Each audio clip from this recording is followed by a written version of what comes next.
ಸ್ನೇಹಿತರೆ, ಬಂಧುಗಳೇ, ಸಾಮಾನ್ಯವಾಗಿ ಸಂಘದ ವಲಯದಲ್ಲಾಗಲಿ ಅಥವಾ ಸಾಮಾಜಿಕ ಉಳಿದ ಬೌದ್ಧಿಕ ವೈಚಾರಿಕ ವಿಶ್ವವಿದ್ಯಾಲಯ ಅಥವಾ ಮಾಧ್ಯಮದ ವಲಯದಲ್ಲಿ ಡಾಕ್ಟರ್ ಕೇಶವ ಬಲ್ಲಿರಾಮ್ ಹೆಡ್ಗೇವಾರರ ಬಗ್ಗೆ ಮಾತನಾಡೋದು ತುಂಬ ಕಡಿಮೆ.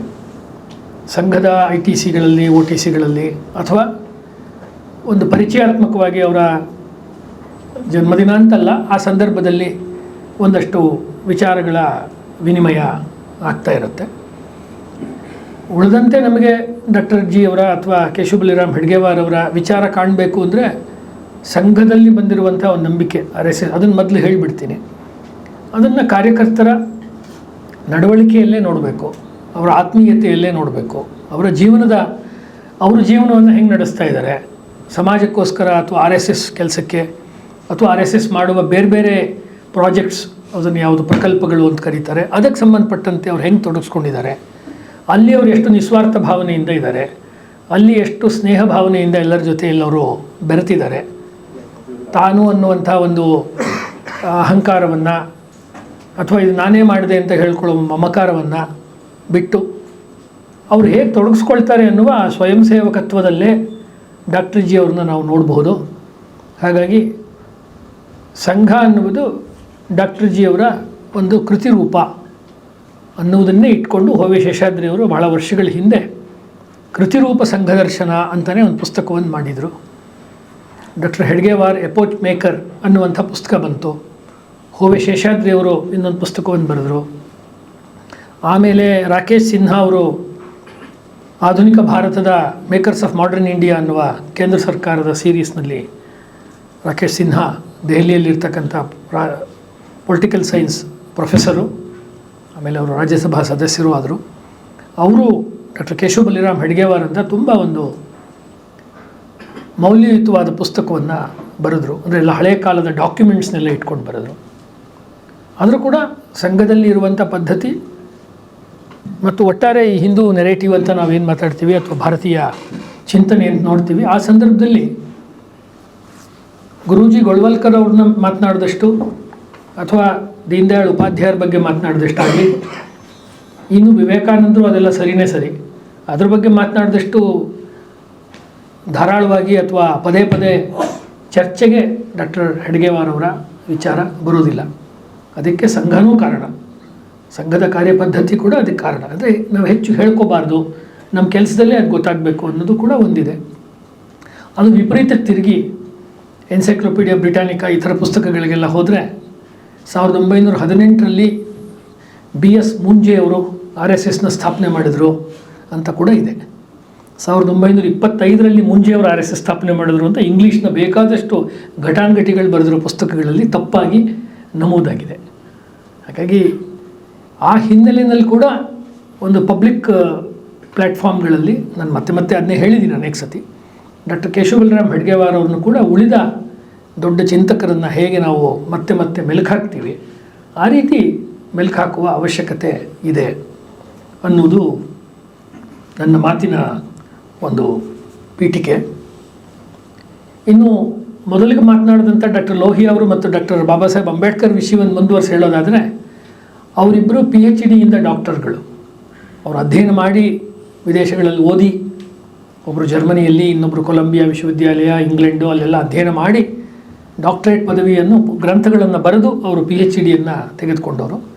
ಇವರು ಆ ಥರದ PhD ಮಾಡಿರುವಂಥ ಡಾಕ್ಟರ್ ಅಲ್ಲ, ಇವರು ವೈದ್ಯರು MBBS ಡಾಕ್ಟರು. ಹಾಗಾಗಿ ಅದು ಒಂದು ವ್ಯತ್ಯಾಸ. ಮತ್ತು ಅವರಿಬ್ಬರು ಕೂಡ ಸಮಾಜಶಾಸ್ತ್ರ, ರಾಜ್ಯಶಾಸ್ತ್ರ, ಅರ್ಥಶಾಸ್ತ್ರ, ಇತಿಹಾಸ ಈ ಸಬ್ಜೆಕ್ಟ್ಗಳಲ್ಲಿ ಅವರು ಎಕ್ಸ್ಪರ್ಟಾಗಿ ಅಧ್ಯಯನ ಮಾಡಿದರೆ, ಇವರು ವಿಜ್ಞಾನಕ್ಕೆ ಸಂಬಂಧಪಟ್ಟ ವೈದ್ಯಕೀಯ ಶಾಸ್ತ್ರ ಮೆಡಿಕಲ್ ಸೈನ್ಸ್ನಲ್ಲಿ ಇವರು ಅಧ್ಯಯನ ಮಾಡಿದವರು. ಅವರು ಆ ಸಬ್ಜೆಕ್ಟ್ಗಳನ್ನೆಲ್ಲ ಅಧ್ಯಯನ ಮಾಡಿ ಸಮಾಜದ ಜೊತೆ ತೊಡಗಿಸ್ಕೊಂಡ್ರು. ಆ ಇಬ್ಬರು ಮಹಾ ವ್ಯಕ್ತಿಗಳು, ಮಹಾಪುರುಷರು. ಇವರು ಕೂಡ ಆ ಸಬ್ಜೆಕ್ಟನ್ನು ಅಧ್ಯಯನ ಮಾಡ್ತಾನೆ ಕ್ರಾಂತಿಕಾರಿ ಹೋರಾಟದಲ್ಲಿ ಅನುಶೀಲನ ಸಮಿತಿಯಲ್ಲಿ ಅವರಿದ್ದರು. ಬಂಗಾಳದಲ್ಲಿ ಅವರು ಅಧ್ಯಯನ ಮಾಡಬೇಕಾದ್ರೆ ಕಲ್ಕತ್ತಾ ಮೆಡಿಕಲ್ ಕಾಲೇಜಿನಲ್ಲಿ ಅನುಶೀಲನ ಸಮಿತಿ ಆ ಕಾಲದ ಬಹಳ ದೊಡ್ಡ ಕ್ರಾಂತಿಕಾರಿ ಸಂಘಟನೆ ಮತ್ತು ತುಂಬ ಗುಪ್ತ ಚಟುವಟಿಕೆಗಳು ಮತ್ತು ಸರ್ಕಾರದ ಬೆನ್ನುಮೂಳೆ ಮುರಿಯುವಂಥ ಕೆಲಸವನ್ನು, ಬ್ರಿಟಿಷ್ನವ್ರನ್ನ ಹೆದರಿಸುವಂಥ ಕೆಲಸವನ್ನು ಮಾಡ್ತಿತ್ತು. ಅಲ್ಲಿ ಬೇರೆ ಬೇರೆ ಹಂತಗಳಲ್ಲಿ ಟ್ರೈನಿಂಗನ್ನು ಅಥವಾ ದೀಕ್ಷೆಯನ್ನು ಕೊಡ್ತಾಯಿದ್ರು.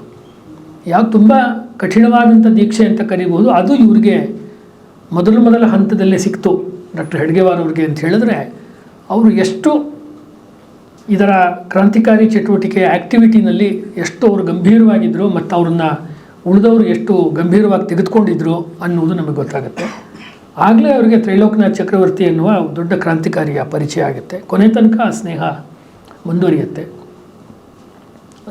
ನೇತಾಜಿ ಸುಭಾಷ್ ಚಂದ್ರ ಬೋಸ್ ಜೊತೆ ಕೂಡ ಇದ್ದಂಥ ವ್ಯಕ್ತಿ ತ್ರೈಲೋಕ್ಯನಾಥ ಚಕ್ರವರ್ತಿ.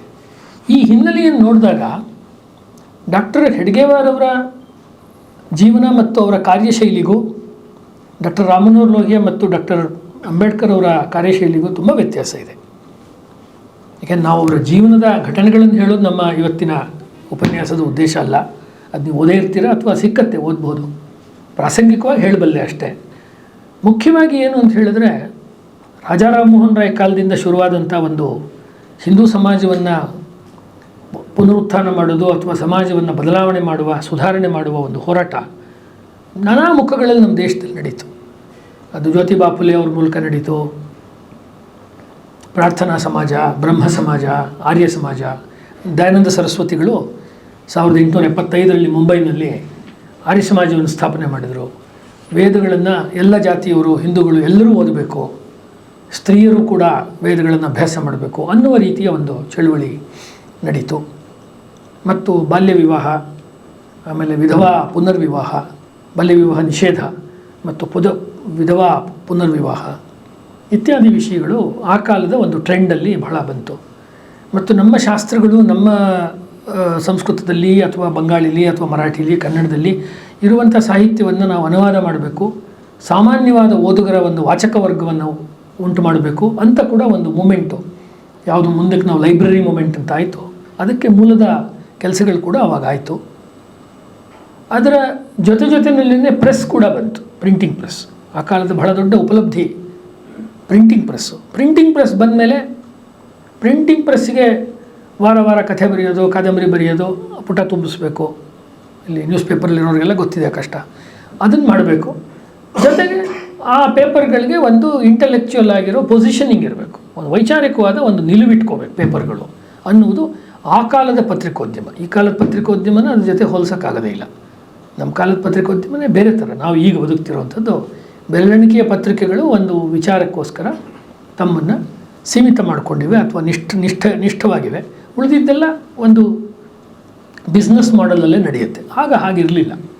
ಹಾಗಾಗಿ ಒಂದು ಸಮಾಜ ಕಾರ್ಯದಲ್ಲಿ ಮತ್ತು ರಾಷ್ಟ್ರದ ಪುನರ್ನಿರ್ಮಾಣದಲ್ಲಿ ಪತ್ರಿಕೆಗಳದ್ದು ಒಂದು ಬಹಳ ದೊಡ್ಡ ಪಾತ್ರ ಅನ್ನೋದು ಒಂದು. ಇನ್ನೊಂದು, ಬಂಗಾಳದಲ್ಲಿ, ಪಂಜಾಬ್ದಲ್ಲಿ, ಕರ್ನಾಟಕದಲ್ಲಿ, ತಮಿಳುನಾಡಲ್ಲಿ, ಮಹಾರಾಷ್ಟ್ರದಲ್ಲಿ ಎಲ್ಲ ಕಡೆ ಸಂಘಗಳು, ಸಭೆಗಳು, ಸಮಿತಿಗಳು, ಸಮಾಜಗಳು ಅಂತ 4 ರೀತಿ ಹುಟ್ಕೊಳ್ತು. ಸಂಘಗಳು ಹುಟ್ಕೊಳ್ತು, ಬೇರೆ ಬೇರೆ ಸಂಘಗಳು.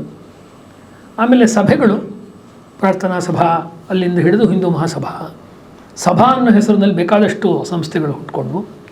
ಇನ್ನು ವಿವೇಕಾನಂದರ ಕಾರಣದಿಂದಾಗಿ, ಬ್ರಹ್ಮಾನಂದರ ಕಾರಣದಿಂದಾಗಿ ಮಿಷನ್ ಅಥವಾ ಆಶ್ರಮ, ರಾಮಕೃಷ್ಣ ರಾಮಕೃಷ್ಣ ಮಿಷನ್ ಅನ್ನುವಂಥ ರೀತಿಯ ಚಟುವಟಿಕೆಗಳು ಕೂಡ ಒಂದಷ್ಟು ನಿರ್ಮಾಣ ಆಯಿತು. ಇದು ಕ್ರಾಂತಿಕಾರಿಗಳ ಹೋರಾಟದ ಸಂಘಟನೆಗಳನ್ನು ಬಿಟ್ಟು, ಅಂದರೆ ಸಾವರ್ಕರ್ ಅವ್ರು ಮಾಡಿದಂಥ ವಿನೋ ಭಾರತ್ ಸೊಸೈಟಿ ಅಂಥದ್ದು ಹೋರಾಟಗಳನ್ನು ಅಥವಾ ಗದರ್ ಪಕ್ಷ ಅದನ್ನು ಬಿಟ್ಟು ಉಳಿದಂತೆ ಕ್ರಾಂತಿಕಾರಿ ಅಲ್ಲದ ಆದರೆ ಸಾಮಾಜಿಕವಾಗಿ, ಸಾಂಸ್ಕೃತಿಕವಾಗಿ ತೊಡಗಿಸಿಕೊಳ್ಳುವಂಥ ಅನೇಕ ಸಂಘಟನೆಗಳು, ಸಂಸ್ಥೆಗಳು ಆ ಕಾಲದಲ್ಲಿ ತುಂಬ ಬರ್ತಾನೆ ಇದ್ದವು. ಆ ಕಾಲದ ದೊಡ್ಡ ಒಂದು ವಿಶೇಷವಾದ ಲಕ್ಷಣ ಅಂತ ಹೇಳ್ಬೋದು. ಅವತ್ತು ಹೋಲಿಸಿದ್ರೆ ಇವತ್ತು ಅದು ಆ ಪ್ರಮಾಣದಲ್ಲಿ ಅನಿಸೋದಿಲ್ಲ ನಮಗೆ. ಅದನ್ನು ನಾವು ನೋಡ್ಬೋದು. ಈ ಎಲ್ಲ ಹಿನ್ನೆಲೆಗಳಿಂದ ಬಂದಂಥವ್ರಿಗೆ ಏನು ಅನ್ನಿಸ್ತು ಅಂದರೆ before coming to doctor ji ಅಥವಾ ಡಾಕ್ಟರ್ ಹೆಡ್ಗೇವಾರ್, ಸಮಾಜದಲ್ಲಿ ಬದಲಾವಣೆ ಮಾಡಬೇಕು ಅನ್ನೋದು ನಿಶ್ಚಿತ. ಸಮಾಜದಲ್ಲಿ ಬದಲಾವಣೆ ಆಗಬೇಕಾದ್ರೆ ಸಾಮೂಹಿಕವಾದ ಬದಲಾವಣೆ ಆಗಬೇಕು. ಅಂದರೆ ಇನ್ಫ್ಲೂಯೆನ್ಸಿಂಗ್ ದಿ ಮಾಸಸ್. ಅದು ಕ್ಲಾಸ್ ಆಗ್ಬೋದು, ನಿಮ್ಮ ಸಿನಿಮಾ ಭಾಷೆಯಲ್ಲಿ ಹೇಳೋದಾದರೆ, ಅಥವಾ ಮಾಸ್ ಆಗ್ಬೋದು. ಅಂದರೆ ಜನಸಾಮಾನ್ಯರ ಬದಲಾವಣೆ ಆಗ್ಬೋದು, ಅಥವಾ ಒಂದಷ್ಟು ಜನ ಪ್ರತಿಷ್ಠಿತ ವರ್ಗದ ಯಾರು ಇಂಟೆಲೆಕ್ಚುಯಲ್ಸ್ ಅಂತೀರಾ, ವಿಜ್ಞಾನಿಗಳು ಅಂತೀರಾ, ಪಾಲಿಸಿ ಮೇಕರ್ಸು, ಅವರಲ್ಲಿ ಬದಲಾವಣೆ ಆಗಬೇಕು. ಒಟ್ಟಿನಲ್ಲಿ ಸಾಮೂಹಿಕವಾದ ದೊಡ್ಡ ಪ್ರಮಾಣದ ಏಕಕಾಲಕ್ಕೆ ಉಂಟಾಗುವಂಥ ಬದಲಾವಣೆ ಆಗಬೇಕು ಅನ್ನೋದನ್ನ ಕೇಶವಚಂದ್ರ ಸೇನು, ರಾಜಾ ರಾಮಮೋಹನ್ ರಾಯ್ ಕಾಲದಿಂದ ಗಾಂಧೀಜಿಯವ್ರ ಕಾಲಕ್ಕೆ ಮಾಸ್ ಮೂಮೆಂಟ್ ಶುರುವಾಗಲಿಲ್ಲ. ಅದಕ್ಕೆ ಮುಂಚೆ ಬೇಕಾದಷ್ಟು ಮಾಸ್ ಮೂಮೆಂಟಿನ ಉದಾಹರಣೆಗಳು ಬರುತ್ತೆ. ಸುಮ್ಮನೆ ಹೇಳೋದಾದರೆ ಯಾವುದನ್ನು ನಾವು ಇವತ್ತು ಒಂದು ಅಹಿಂಸಾ ಅಥವಾ ಅಸಹಕಾರ ಆಂದೋಲನ ಅಂತ ಕರಿತೀವಿ, ಅದು 17ನೇ ಶತಮಾನದಲ್ಲೇ ಕಾಶಿನಲ್ಲಿ ರಾಜ ಜಾಸ್ತಿ ಟ್ಯಾಕ್ಸ್ ಹಾಕ್ದ ಅಂತ ಆ ಊರಿನ ವರ್ತಕರು, ವ್ಯಾಪಾರಿ ಬೀದಿ ಇರುತ್ತಲ್ಲ, ಅಂಗಡಿ ಬೀದಿಯವರೆಲ್ಲ ಪೂರ್ತಿ ಅಂಗಡಿ ಮುಚ್ಚಿ ಅವರು ಬೀದಿನಲ್ಲಿ ಹರತಾಳ ಮಾಡಿದ್ರು ಅಂತ ಬ್ರಿಟಿಷ್ ದಾಖಲೆ ಇದೆ. ಅದನ್ನು ಧರ್ಮಪಾಲರು ಅವರ ಸಿವಿಲ್ ಡಿಸೊಬಿಡಿಯನ್ಸ್ ಇನ್ ಇಂಡಿಯಾ ಅನ್ನೋ ಪುಸ್ತಕದಲ್ಲಿ ಕೊಡ್ತಾರೆ.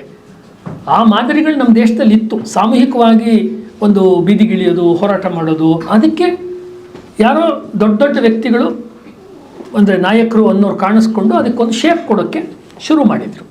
ಅಂದರೆ ಡಾಕ್ಟರ್ ಜಿ ಅವರು ತಮ್ಮ ಕೆಲಸವನ್ನು ಮಾಡುವ ಕಾಲಕ್ಕೆ ಇದ್ದಂಥ ಭಾಳ ಫೇಮಸ್ ಮಾಡಲ್ಲು ಅಂದರೆ ಒಂದು ಸಾಮೂಹಿಕ ಆಂದೋಲನಗಳ ಮಾದರಿ, ಸಾಮೂಹಿಕ ಮಾಸ್ ಮೂಮೆಂಟ್ಗಳು ಮಾಡಬೇಕು, ಅದು ಒಂದು. ಎರಡನೇದು ಇದ್ದಿದ್ದು ಅಂದರೆ ಎಜಿಟೇಷನ್ಸ್. ಅಂದರೆ ಸಮಾಜದಲ್ಲಿ ಬದಲಾವಣೆ ಆಗಬೇಕಾದ್ರೆ ಈ ಸಮಾಜಕ್ಕೊಂದು ಶಾಕ್ ಕೊಡಬೇಕು. ಈಗ ಜಾತಿ ವಿನಾಶ ಅನ್ನೋ ವಿಷಯದ ಬಗ್ಗೆ ಲೋಹಿಯವರು ಮಾತಾಡ್ತಾರೆ. ಡಾಕ್ಟರ್ ಬಾಬಾ ಸಾಹೇಬ್ ಅಂಬೇಡ್ಕರು ಪುಸ್ತಕನೇ ಬರೆದಿದ್ದಾರೆ, ಅನ್ಹಿಲೇಷನ್ ಆಫ್ ಕ್ಯಾಸ್ಟ್ ಅಂಥೇಳಿ ಪುಸ್ತಕವನ್ನೇ ಬರೀತಾರೆ. ಜಾತಿ ವಿನಾಶ ಆಗಬೇಕು, ಒಂದು ಸ್ವಲ್ಪ ಉಳ್ಕೋಬಾರ್ದು ಅಂತ ಆ ಮಾತಿನಲ್ಲೇ ಆ ಕಾಠಿಣ್ಯ, ಆ ಒಂದು ಉಗ್ರತೆ, ವಿಚಾರವನ್ನು ಮಂಡನೆ ಮಾಡಬೇಕಾದ್ರೆ ಕೂಡ ಆ ಒಂದು ಖಚಿತ, ಅಂದರೆ ನಾವು ಹಿಂದಿಯಲ್ಲಿ ಹೇಳುವಾಗ ಏಕ್ ಮಾರ್ ದೋ ತುಕಡ ಅಂತೀವಲ್ಲ, ಆ ರೀತಿಯ ಹೋರಾಟಗಳನ್ನು ಮಾಡಬೇಕು. ದೇವಸ್ಥಾನಕ್ಕೆ ಹೆಂಗೆ ಬಿಡಲ್ಲ, ನಾವು ನೋಡ್ತೀವಿ, ನಾವು ಒಳಗೆ ಹೋಗ್ತೀವಿ, ನೀರು ಕುಡಿಯೋದು ನಮ್ಮ ಹಕ್ಕು. ಹೀಗೆ ಒಂದು ಹಕ್ಕಿನ ಭಾಷೆಯನ್ನು, ನಾನು ಇದರ ತಪ್ಪು ಸರಿ ಅಂತ ಏನು ಹೇಳ್ತಾ ಇಲ್ಲ, ಇದಕ್ಕೂ ಅದಕ್ಕೂ ಇರುವ ಕ್ವಾಲಿಟೇಟಿವ್ ವ್ಯತ್ಯಾಸ ಮಾತ್ರ ಹೇಳ್ತಾ ಇದ್ದೀನಿ ಅಷ್ಟೇ. ಇವ್ರನ್ನ ಅರ್ಥ ಮಾಡ್ಕೊಳ್ಳೋದಕ್ಕೆ ಯಾವುದು ಉಪಯುಕ್ತ ಆಗ್ಬೋದು ನಮಗೆ ಅಂತ. ಡಾಕ್ಟರ್ ಹೆಡ್ಗೇವಾರ್ ಅವರು ಆ ರೀತಿಯ ದಾರಿನಲ್ಲಿ ಹೋಗಲಿಲ್ಲ ಅಂತ ನಾವು ಹೇಳ್ಬೋದು.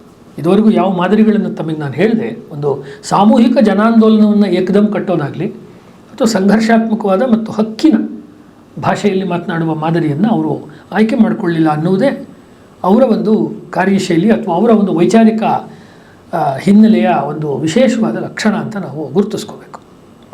ಈ ಲಕ್ಷಣವನ್ನು ಅವರು ಎಲ್ಲಿಂದ ಪಡೆದರು? ಇದು ಯಾವಾಗಲೂ ಒಂದು $1 ಮಿಲಿಯನ್ ಪ್ರಶ್ನೆ ಇದು. ಡಾಕ್ಟರ್ ಜಿ ಅವರು ಇಷ್ಟು ಯಶಸ್ವಿಯಾದ ಒಂದು 100 ವರ್ಷಗಳ ಸಂಘಟನೆಯನ್ನು ಕಟ್ಟಿದರು. ಅದರ ಮೂಲಕ ಅದೆಷ್ಟೋ ಲಕ್ಷಾಂತರ ಪ್ರಾಜೆಕ್ಟ್ಗಳು ಮತ್ತೊಂದು ಎಲ್ಲ ನಡೀತಾ ಇದೆ. ಮತ್ತು ಇಲ್ಲಿ ಯಾರಿಗೂ ₹1 ದುಡ್ಡು ಕೊಡಲ್ಲ, ಸಂಬಳ ಕೊಡಲ್ಲ, ಎಲ್ಲ ಅವರವರೇ ಬರಬೇಕು ಅಲ್ವಾ? ಈ ಮಾಡೆಲ್ನ ಎಲ್ಲಿ ತೊಗೊಂಡು ಬಂದರು, ಈ ಸ್ವಯಂ ಸೇವಕರ ಮಾಡೆಲ್ನ ಎಲ್ಲಿಂದ ತೊಗೊಂಡು ಬಂದರು ಅಂತ ತುಂಬ ಜನ ಈ ಕಾಲದಲ್ಲಿ ಯೋಚನೆ ಮಾಡಿದ್ದು ಕಡಿಮೆ. ನಾನು ನೋಡಿದಂತೆ ಈ ಕಾಲದಲ್ಲಿ ಯೋಚನೆ ಮಾಡ್ತಿಲ್ಲ.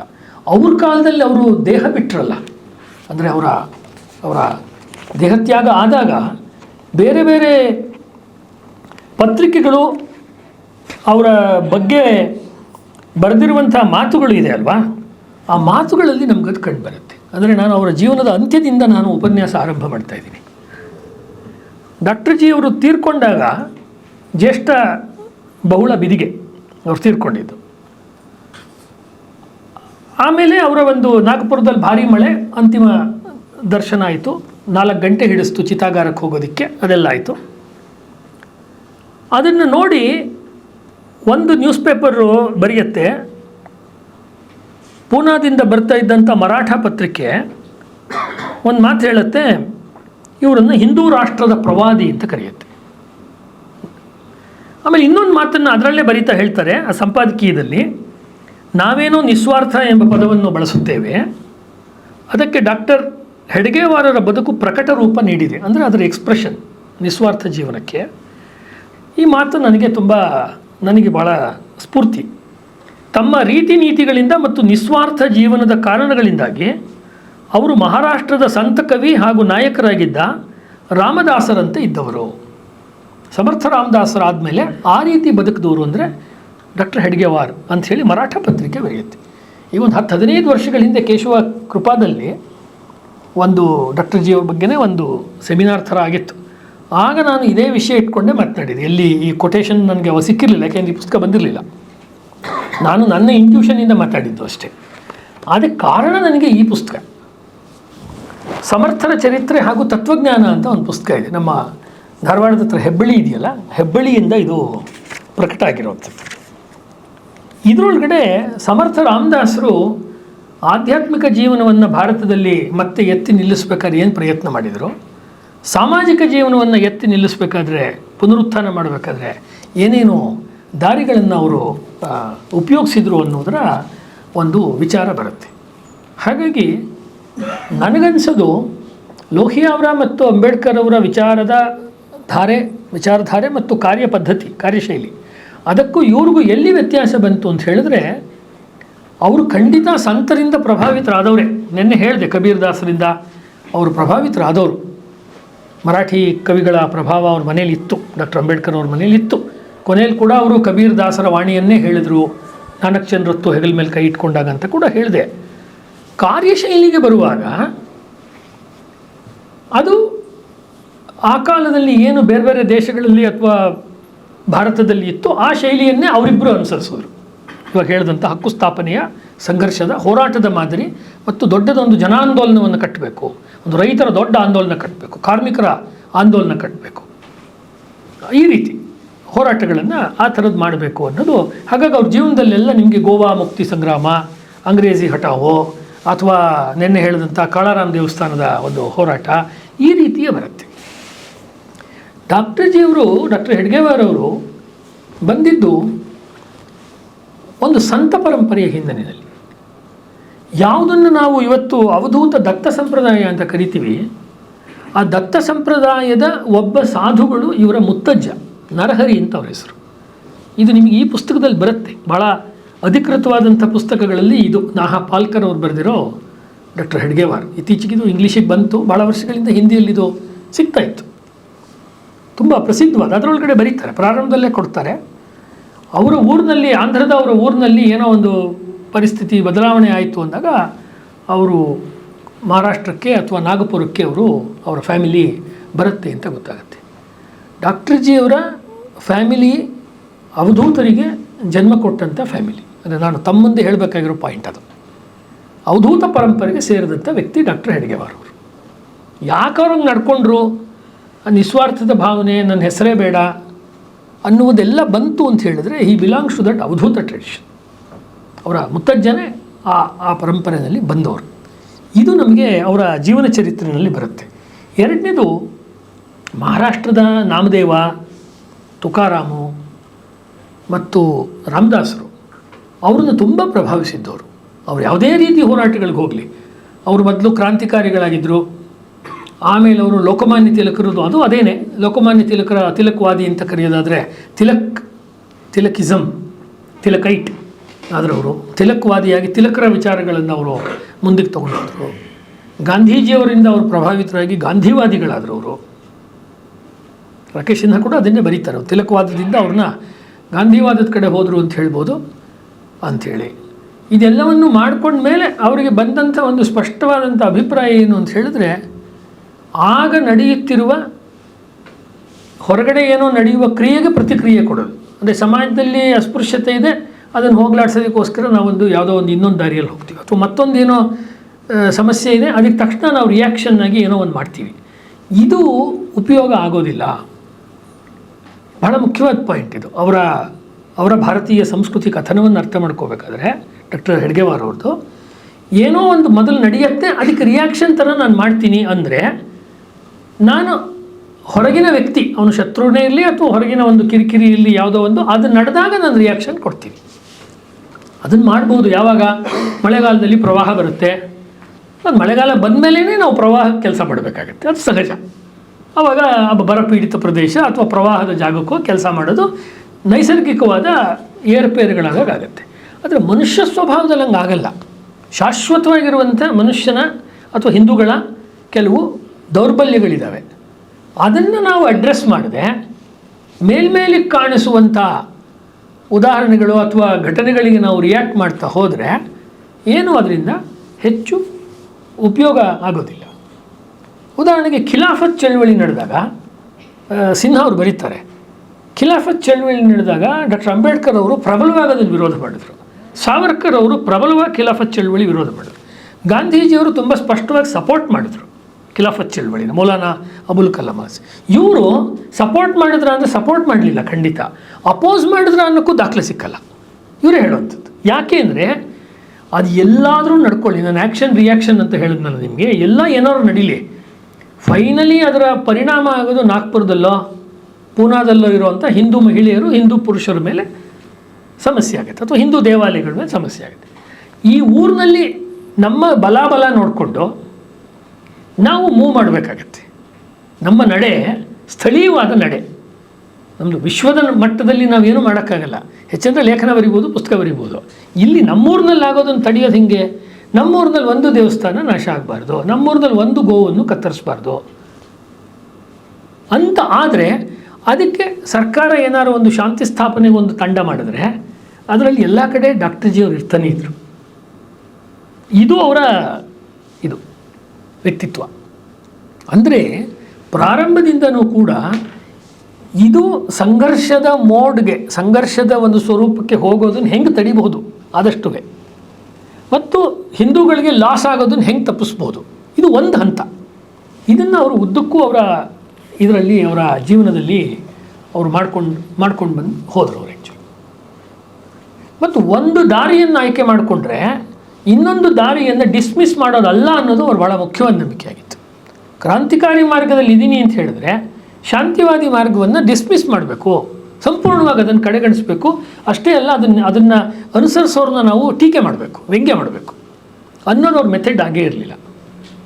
ಅಥವಾ ನೀವೊಂದು ಶಾಂತಿವಾದಿ ಅಥವಾ ಗಾಂಧಿವಾದಿ ಮಾರ್ಗದಲ್ಲಿ, ಅಹಿಂಸಾ ಮಾರ್ಗದಲ್ಲಿ ಇದ್ದರೆ ಗಾಂಧೀಜಿಯವರೇ ಸ್ವತಃ ಮಾಡಿದಂತೆ ಭಗತ್ ಸಿಂಗು ಇತ್ಯಾದಿಯವ್ರನ್ನ ಅವರು ಅಥವಾ ಶಿವಾಜಿಯನ್ನು ದಾರಿ ತಪ್ಪಿದ ದೇಶಭಕ್ತರು ಅಂತ ಹೇಳಿದಂತೆ ಹಾಗೂ ಡಿಸ್ಮಿಸ್ ಮಾಡೋ ಅಗತ್ಯ ಇಲ್ಲ.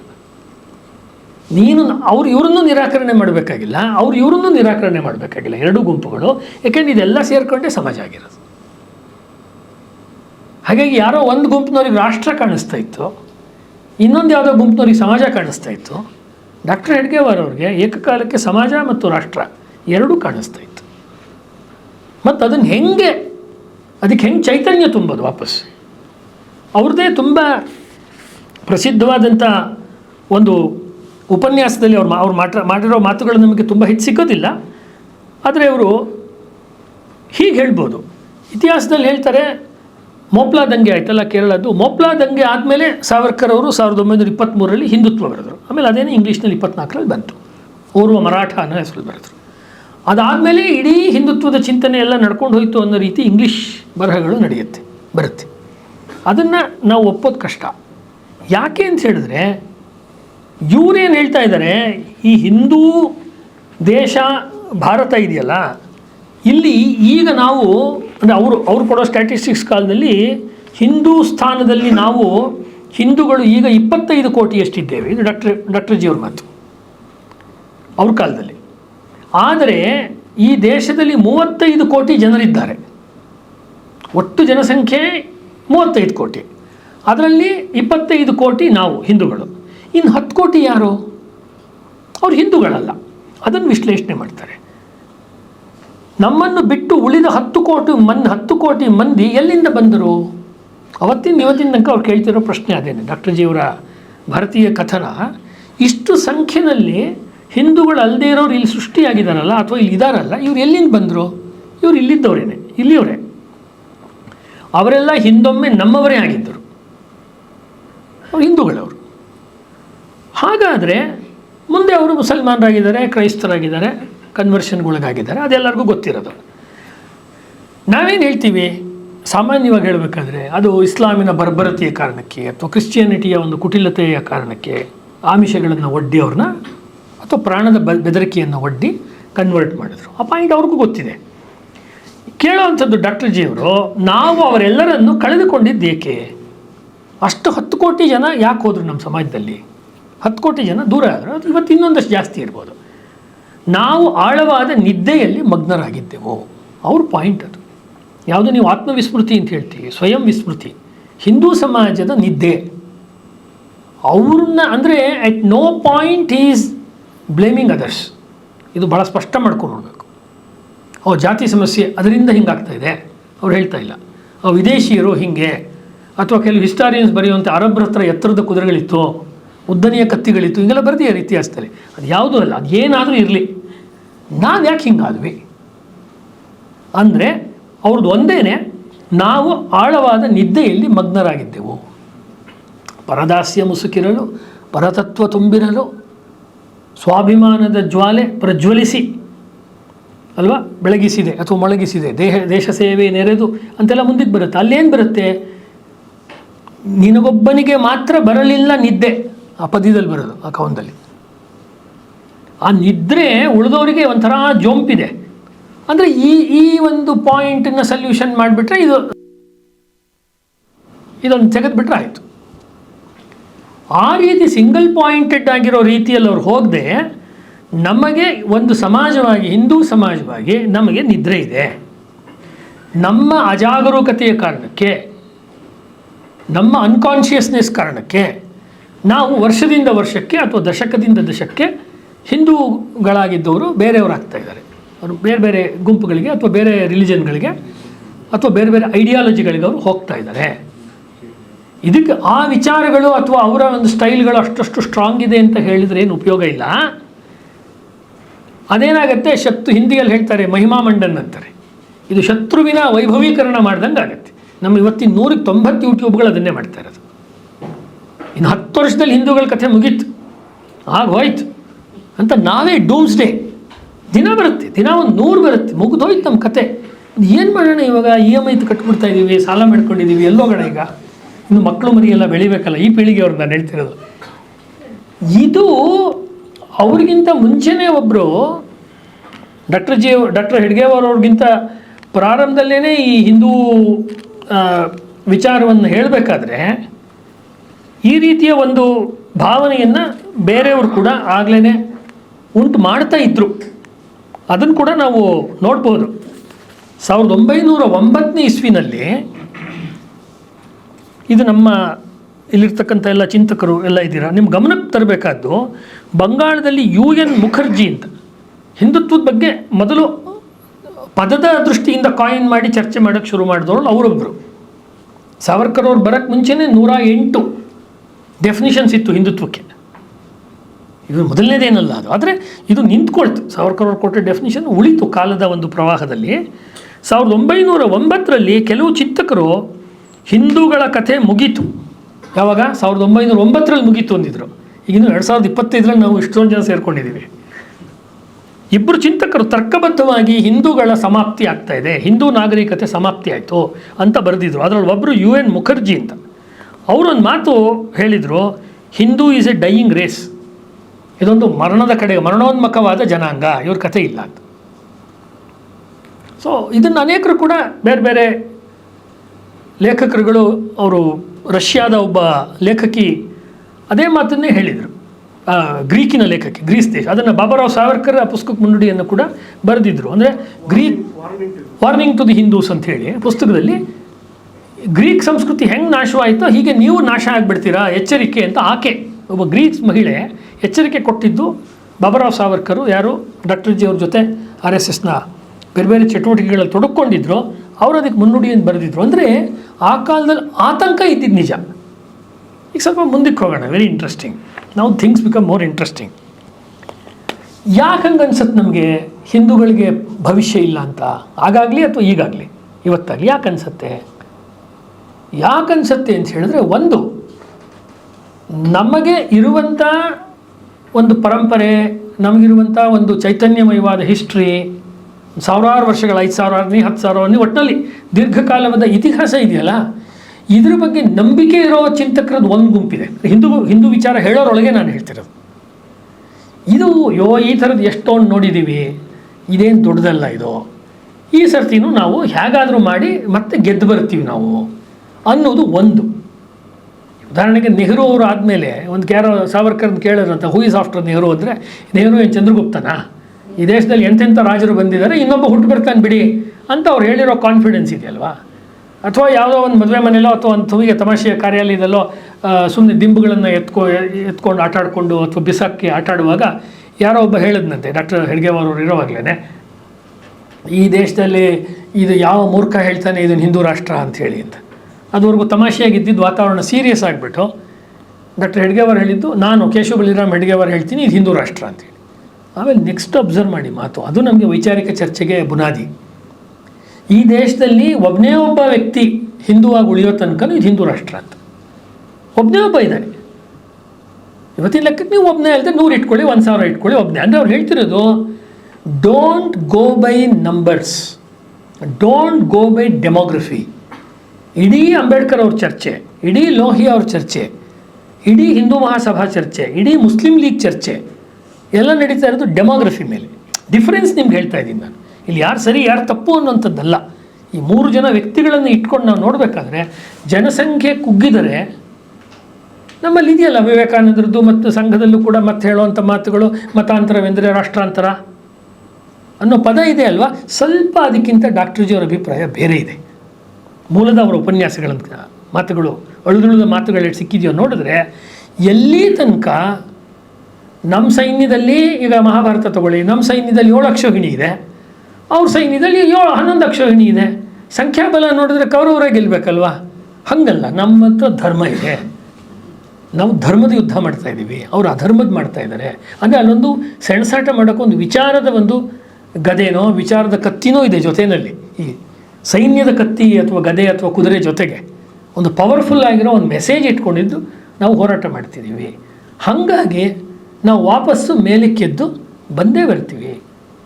ಈ ಅರ್ಥದಿಂದ ಸುತ್ತ 5-6 ಶತ್ರುಗಳು ಇದ್ದಾಗ ಹಿಂದವಿ ಸಾಮ್ರಾಜ್ಯವನ್ನು ಕಟ್ಟಿದಂಥ ಶಿವಾಜಿ ಇವರು ಯಾವಾಗಲೂ ಆದರ್ಶ. ಆ ಶಿವಾಜಿಗೆ ಮಾರ್ಗದರ್ಶನ ಮಾಡಿದಂಥ ಸಮರ್ಥ ರಾಮದಾಸ್, ಎಲ್ಲಿಂದ ನಾನು ಮಾತನ್ನು ಶುರು ಮಾಡಿದೆ, ಅವರು ಡಾಕ್ಟರ್ ಜಿಯವ್ರಿಗೆ ಆದರ್ಶ ಆಗ್ತಾರೆ. ಅಂದರೆ ಒಂದು ಹಿಂದೂ ಸಮಾಜದ ಆತಂಕವನ್ನು ರಾಜಕೀಯವಾಗಿ ನೋಡುವಂಥದ್ದು. ಸ್ವಲ್ಪ ಇದನ್ನು ಬಿಡಿಸಿ ಹೇಳೋದಾದರೆ politically understanding the plight of the Hindus. ಅವತ್ತಾಗಲಿ ಇವತ್ತಾಗಲಿ ಹಿಂದೂಗಳ ಸಮಸ್ಯೆ, ಹಿಂದೂಗಳನ್ನು ರೆಪ್ರೆಸೆಂಟ್ ಮಾಡೋ ಒಂದು ಸರ್ಕಾರ ಇಲ್ಲ, ಹಿಂದೂಗಳನ್ನು ರೆಪ್ರೆಸೆಂಟ್ ಮಾಡೋ ಒಂದು ಪಕ್ಷ ಇಲ್ಲ. ಎಲ್ಲ ಹಿಂದೂ ಹೆಸರು ಹೇಳ್ಕೊಂಡು ಬರ್ತಾರೆ, ಆಮೇಲೆ ಅವರೆಲ್ಲ ಲಾಬಿ ಮಾಡ್ತಾರೆ. ಹೀಗೆ ಆ ಕಾಲದಲ್ಲೂ ಹೇಳ್ತಾರೆ, ಈ ಕಾಲದಲ್ಲೂ ಹೇಳ್ತಾರೆ. ಅದು ಒಂದು ಲೆಕ್ಕ.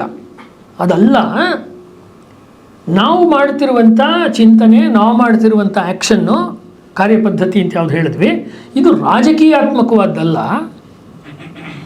ಇದು ಸಾಂಸ್ಕೃತಿಕವಾದ್ದು, ಇದು ಸಾಮಾಜಿಕವಾದ್ದು. ನಾವು ಮಾಡ್ತಿರುವಂಥ ಈ ಇಡೀ ಕೆಲಸ ಸೋಷಿಯಲ್ ಆ್ಯಂಡ್ ಕಲ್ಚರಲ್ ಕೆಲಸವೇ ಹೊರತು ಇದು ಪೊಲಿಟಿಕಲ್ ಅಲ್ಲ. ಅನೇಕ ಸಂದರ್ಭಗಳಲ್ಲಿ ಮುಂದೆ ಹಿಂದೂ ಮಹಾಸಭಾ ಜೊತೆಯಲ್ಲಿ ಭಿನ್ನಾಭಿಪ್ರಾಯಗಳು ಮತ್ತು ಸ್ನೇಹ ಎರಡೂ ಇತ್ತು ಡಾಕ್ಟರ್ ಹೆಡ್ಗೇವಾರ್ ಅವ್ರಿಗೆ. ಮುಂಜೆಯವರಾಗಲಿ ವೀರ್ ಸಾವರ್ಕರ್ ಆಗಲಿ ಅವ್ರಿಗೆ ತುಂಬ ಬೇಕಾಗಿದ್ದವರು. ಆದರೆ ಇನ್ನೂ ಅನೇಕರು ಮಾಳವೀರು ಎಲ್ಲ. ಮದನ್ ಮೋಹನ್ ಮಾಳವೀರ್ ಅವ್ರನ್ನ ಕೇಳ್ತಾರೆ RSS ಪ್ರಾರಂಭ ಮಾಡಿದ ಮೇಲೆ, ನಾನು ಅಲ್ಲಿ ಇಲ್ಲಿ ಬೇಕಾದಷ್ಟು ಕಡೆ ಚಂದ ಎಲ್ಲ ಎತ್ತಿ ಹಿಂದೂ ಮಹಾಸಭಾ ಇದನ್ನು ಬನಾರಸ್ ಹಿಂದೂ ಯೂನಿವರ್ಸಿಟಿ ಕಟ್ಟಿದ್ದೀನಿ, ನಿಮಗೂ ಏನಾದ್ರು ನಾನು ಫಂಡ್ ಕಲೆಕ್ಟ್ ಮಾಡಿಕೊಡ್ಬೇಕಾ ಅಂತ ಕೇಳ್ತಾರೆ. ಇಲ್ಲ ನನಗೆ ಫಂಡ್ ಬೇಡ, ನಿಮ್ಮಂಥ ಹಿರಿಯರ ಆಶೀರ್ವಾದ ಬೇಕು. ವಾಪಸ್ ಅವ್ರು ಹೇಳ್ತಾ ಇರೋದು ಆ ವ್ಯಕ್ತಿ ಮಾಸ್ ಮೂಮೆಂಟ್ ಅಂತ ನಾನು ಶುರು ಮಾಡೋದಲ್ಲ, ಕೇಶವಚಂದ್ರ ಸೇನ್ನಿಂದ ಹಿಡಿದು ಲೋಹಿಯಾ ಅವರು ಅಥವಾ ಅಂಬೇಡ್ಕರ್ ಅವ್ರ ತನಕ, ಅವರು ಇಂಡಿವಿಜುವಲ್ ಆಗಿರೋ ವ್ಯಕ್ತಿಗೆ ಗಮನ ಕೊಟ್ಟು ಅವರನ್ನು ಬೆಳೆಸಬೇಕು, ಅವ್ರಿಗೊಂದು ಪ್ರೇರಣೆಯನ್ನು ಕೊಡಬೇಕು, ಅಥವಾ ಅವರಲ್ಲೊಂದು ಹಿಂದೂ ನೈತಿಕತೆಯನ್ನು ಅಥವಾ ಒಂದು ಕ್ಷಾತ್ರವನ್ನು ಜಾಗೃತ ಮಾಡಬೇಕು ಅನ್ನೋಕ್ಕಿಂತ ಈ ಪ್ರಾಬ್ಲಮ್ ಇದೆ, ಈ ಪ್ರಾಬ್ಲಮ್ನ ನಾವು ಡಿಸ್ಮ್ಯಾಂಟಲ್ ಮಾಡಬೇಕು, ಹೊಡೆದು ಮುಗಿಸ್ಬೇಕು ಈ ಪ್ರಾಬ್ಲಮ್ನ. ಅಂದರೆ ಯಾರು ತಪ್ಪಾಗಿ ತಿಳಿಯಲ್ಲ ಅನ್ನೋದಾದ್ರೆ ಈ ಶಬ್ದದಲ್ಲಿ ಹೇಳ್ತೀನಿ, ಮ್ಯಾನೇಜ್ಮೆಂಟ್ ಶಬ್ದವನ್ನು ಬಳಸಿ. IT ಮ್ಯಾನೇಜ್ಮೆಂಟಲ್ಲಿ ಒಂದು ಪದ ಇದೆ, ಫೈರ್ ಫೈಟಿಂಗ್ ಮೋಡ್ ಅಂತ ಇದೆ. ಬೆಂಕಿ ಬರ್ತಾ ಇದೆ, ನೀರು ತೊಗೊಂಡೋಗಿ ಹಾಕು ಆರಿಸು, ಅಥವಾ ಮರಳು ತೊಗೊಂಡೋಗಿ ಹಾರಿಸು, ಮತ್ತೆ ಬೆಂಕಿಯಲ್ಲಿ ಬರುತ್ತೆ ಆರಿಸು. ಬೆಂಕಿ ಬರ್ತಾನೆ ಇರುತ್ತೆ, ಎಲ್ಲಿಂದ ಮೂಲ ಬರ್ತಾ ಇದೆ ಅಂತ ಹುಡುಕಿ ಅದೊಂದು 50 ವರ್ಷ ಬರ್ದಂಗೆ ನಿಲ್ಲಿಸ್ಬೇಕಲ್ಲ ಅದನ್ನು. ಇವ್ರ ಮಾದರಿ ಆ ರೀತಿ. ಅದು ಸಮಸ್ಯೆಗೆ ಅವಾಗವಾಗ ಪರಿಹಾರವನ್ನು ಕೊಡ್ತಾ ಹೋದಾಗ you are fighting the battle outside. ಅದು ಬೇಕು, ಅದನ್ನು ಅವ್ರು ಮಾಡಿದ್ದಾರೆ. ನಾಗ್ಪುರದಲ್ಲಿ ಲಕ್ಷ್ಮೀ ಪೂಜೆ ಸಂದರ್ಭದಲ್ಲಿ ಮುಸಲ್ಮಾನ ಯುವಕರು ಹಿಂದೂ ಯುವತಿಯರನ್ನು ಛೇಡಿಸ್ತಾ ಇದ್ದಾಗ ಅದಕ್ಕೊಂದು ತಂಡವನ್ನು ಕಟ್ಟಿ ಅದಕ್ಕೆ ಅವ್ರಿಗೇನು ಪಾಠವನ್ನು ಕಲಿಸ್ಬೇಕೋ ಕಲಿಸೋದು, ಆ ರೀತಿ ಇದೆ. ಅದು ಇಲ್ಲವೇ ಇಲ್ಲ ಅಂತ ನಾನು ಹೇಳ್ತಿಲ್ಲ. ಹಿಂದೂಗಳಲ್ಲಿ ಶಾಶ್ವತವಾಗಿ ಕ್ಷಾತ್ರ ಗುಣ ಶಾಶ್ವತವಾಗಿ ನೆಲೆಗೊಳ್ಳಬೇಕಾದ್ರೆ ಏನಾದರೂ ಮೆಕ್ಯಾನಿಸಮ್ ಇದೆಯಾ, ಅದಕ್ಕೇನಾದ್ರು ಒಂದು ಮಾಡೆಲ್ನ ತಯಾರು ಮಾಡೋಕ್ಕಾಗತ್ತಾ ಅನ್ನುವುದನ್ನು ಅವರು ದೀರ್ಘವಾಗಿ ಯೋಚನೆ ಮಾಡಿದ್ರು. ಪ್ರಾಯಃ ಅವ್ರಿಗೆ ಹಿಂದೂ ಸಮಾಜದ ಸ್ಥಿತಿ, ದುಸ್ಥಿತಿ ಅಥವಾ ಪರಿಸ್ಥಿತಿ ಇವುಗಳ ಚಿತ್ರಣ ಅವ್ರಿಗೆ ರಾಮದಾಸರ ಬರವಣಿಗೆಯಿಂದ ಅವ್ರಿಗೆ ಚೆನ್ನಾಗಿ ಸಿಕ್ಕಿತ್ತು ಅಂತ ಹೇಳ್ಬೋದು. ಈ ಉದಾಹರಣೆಗೆ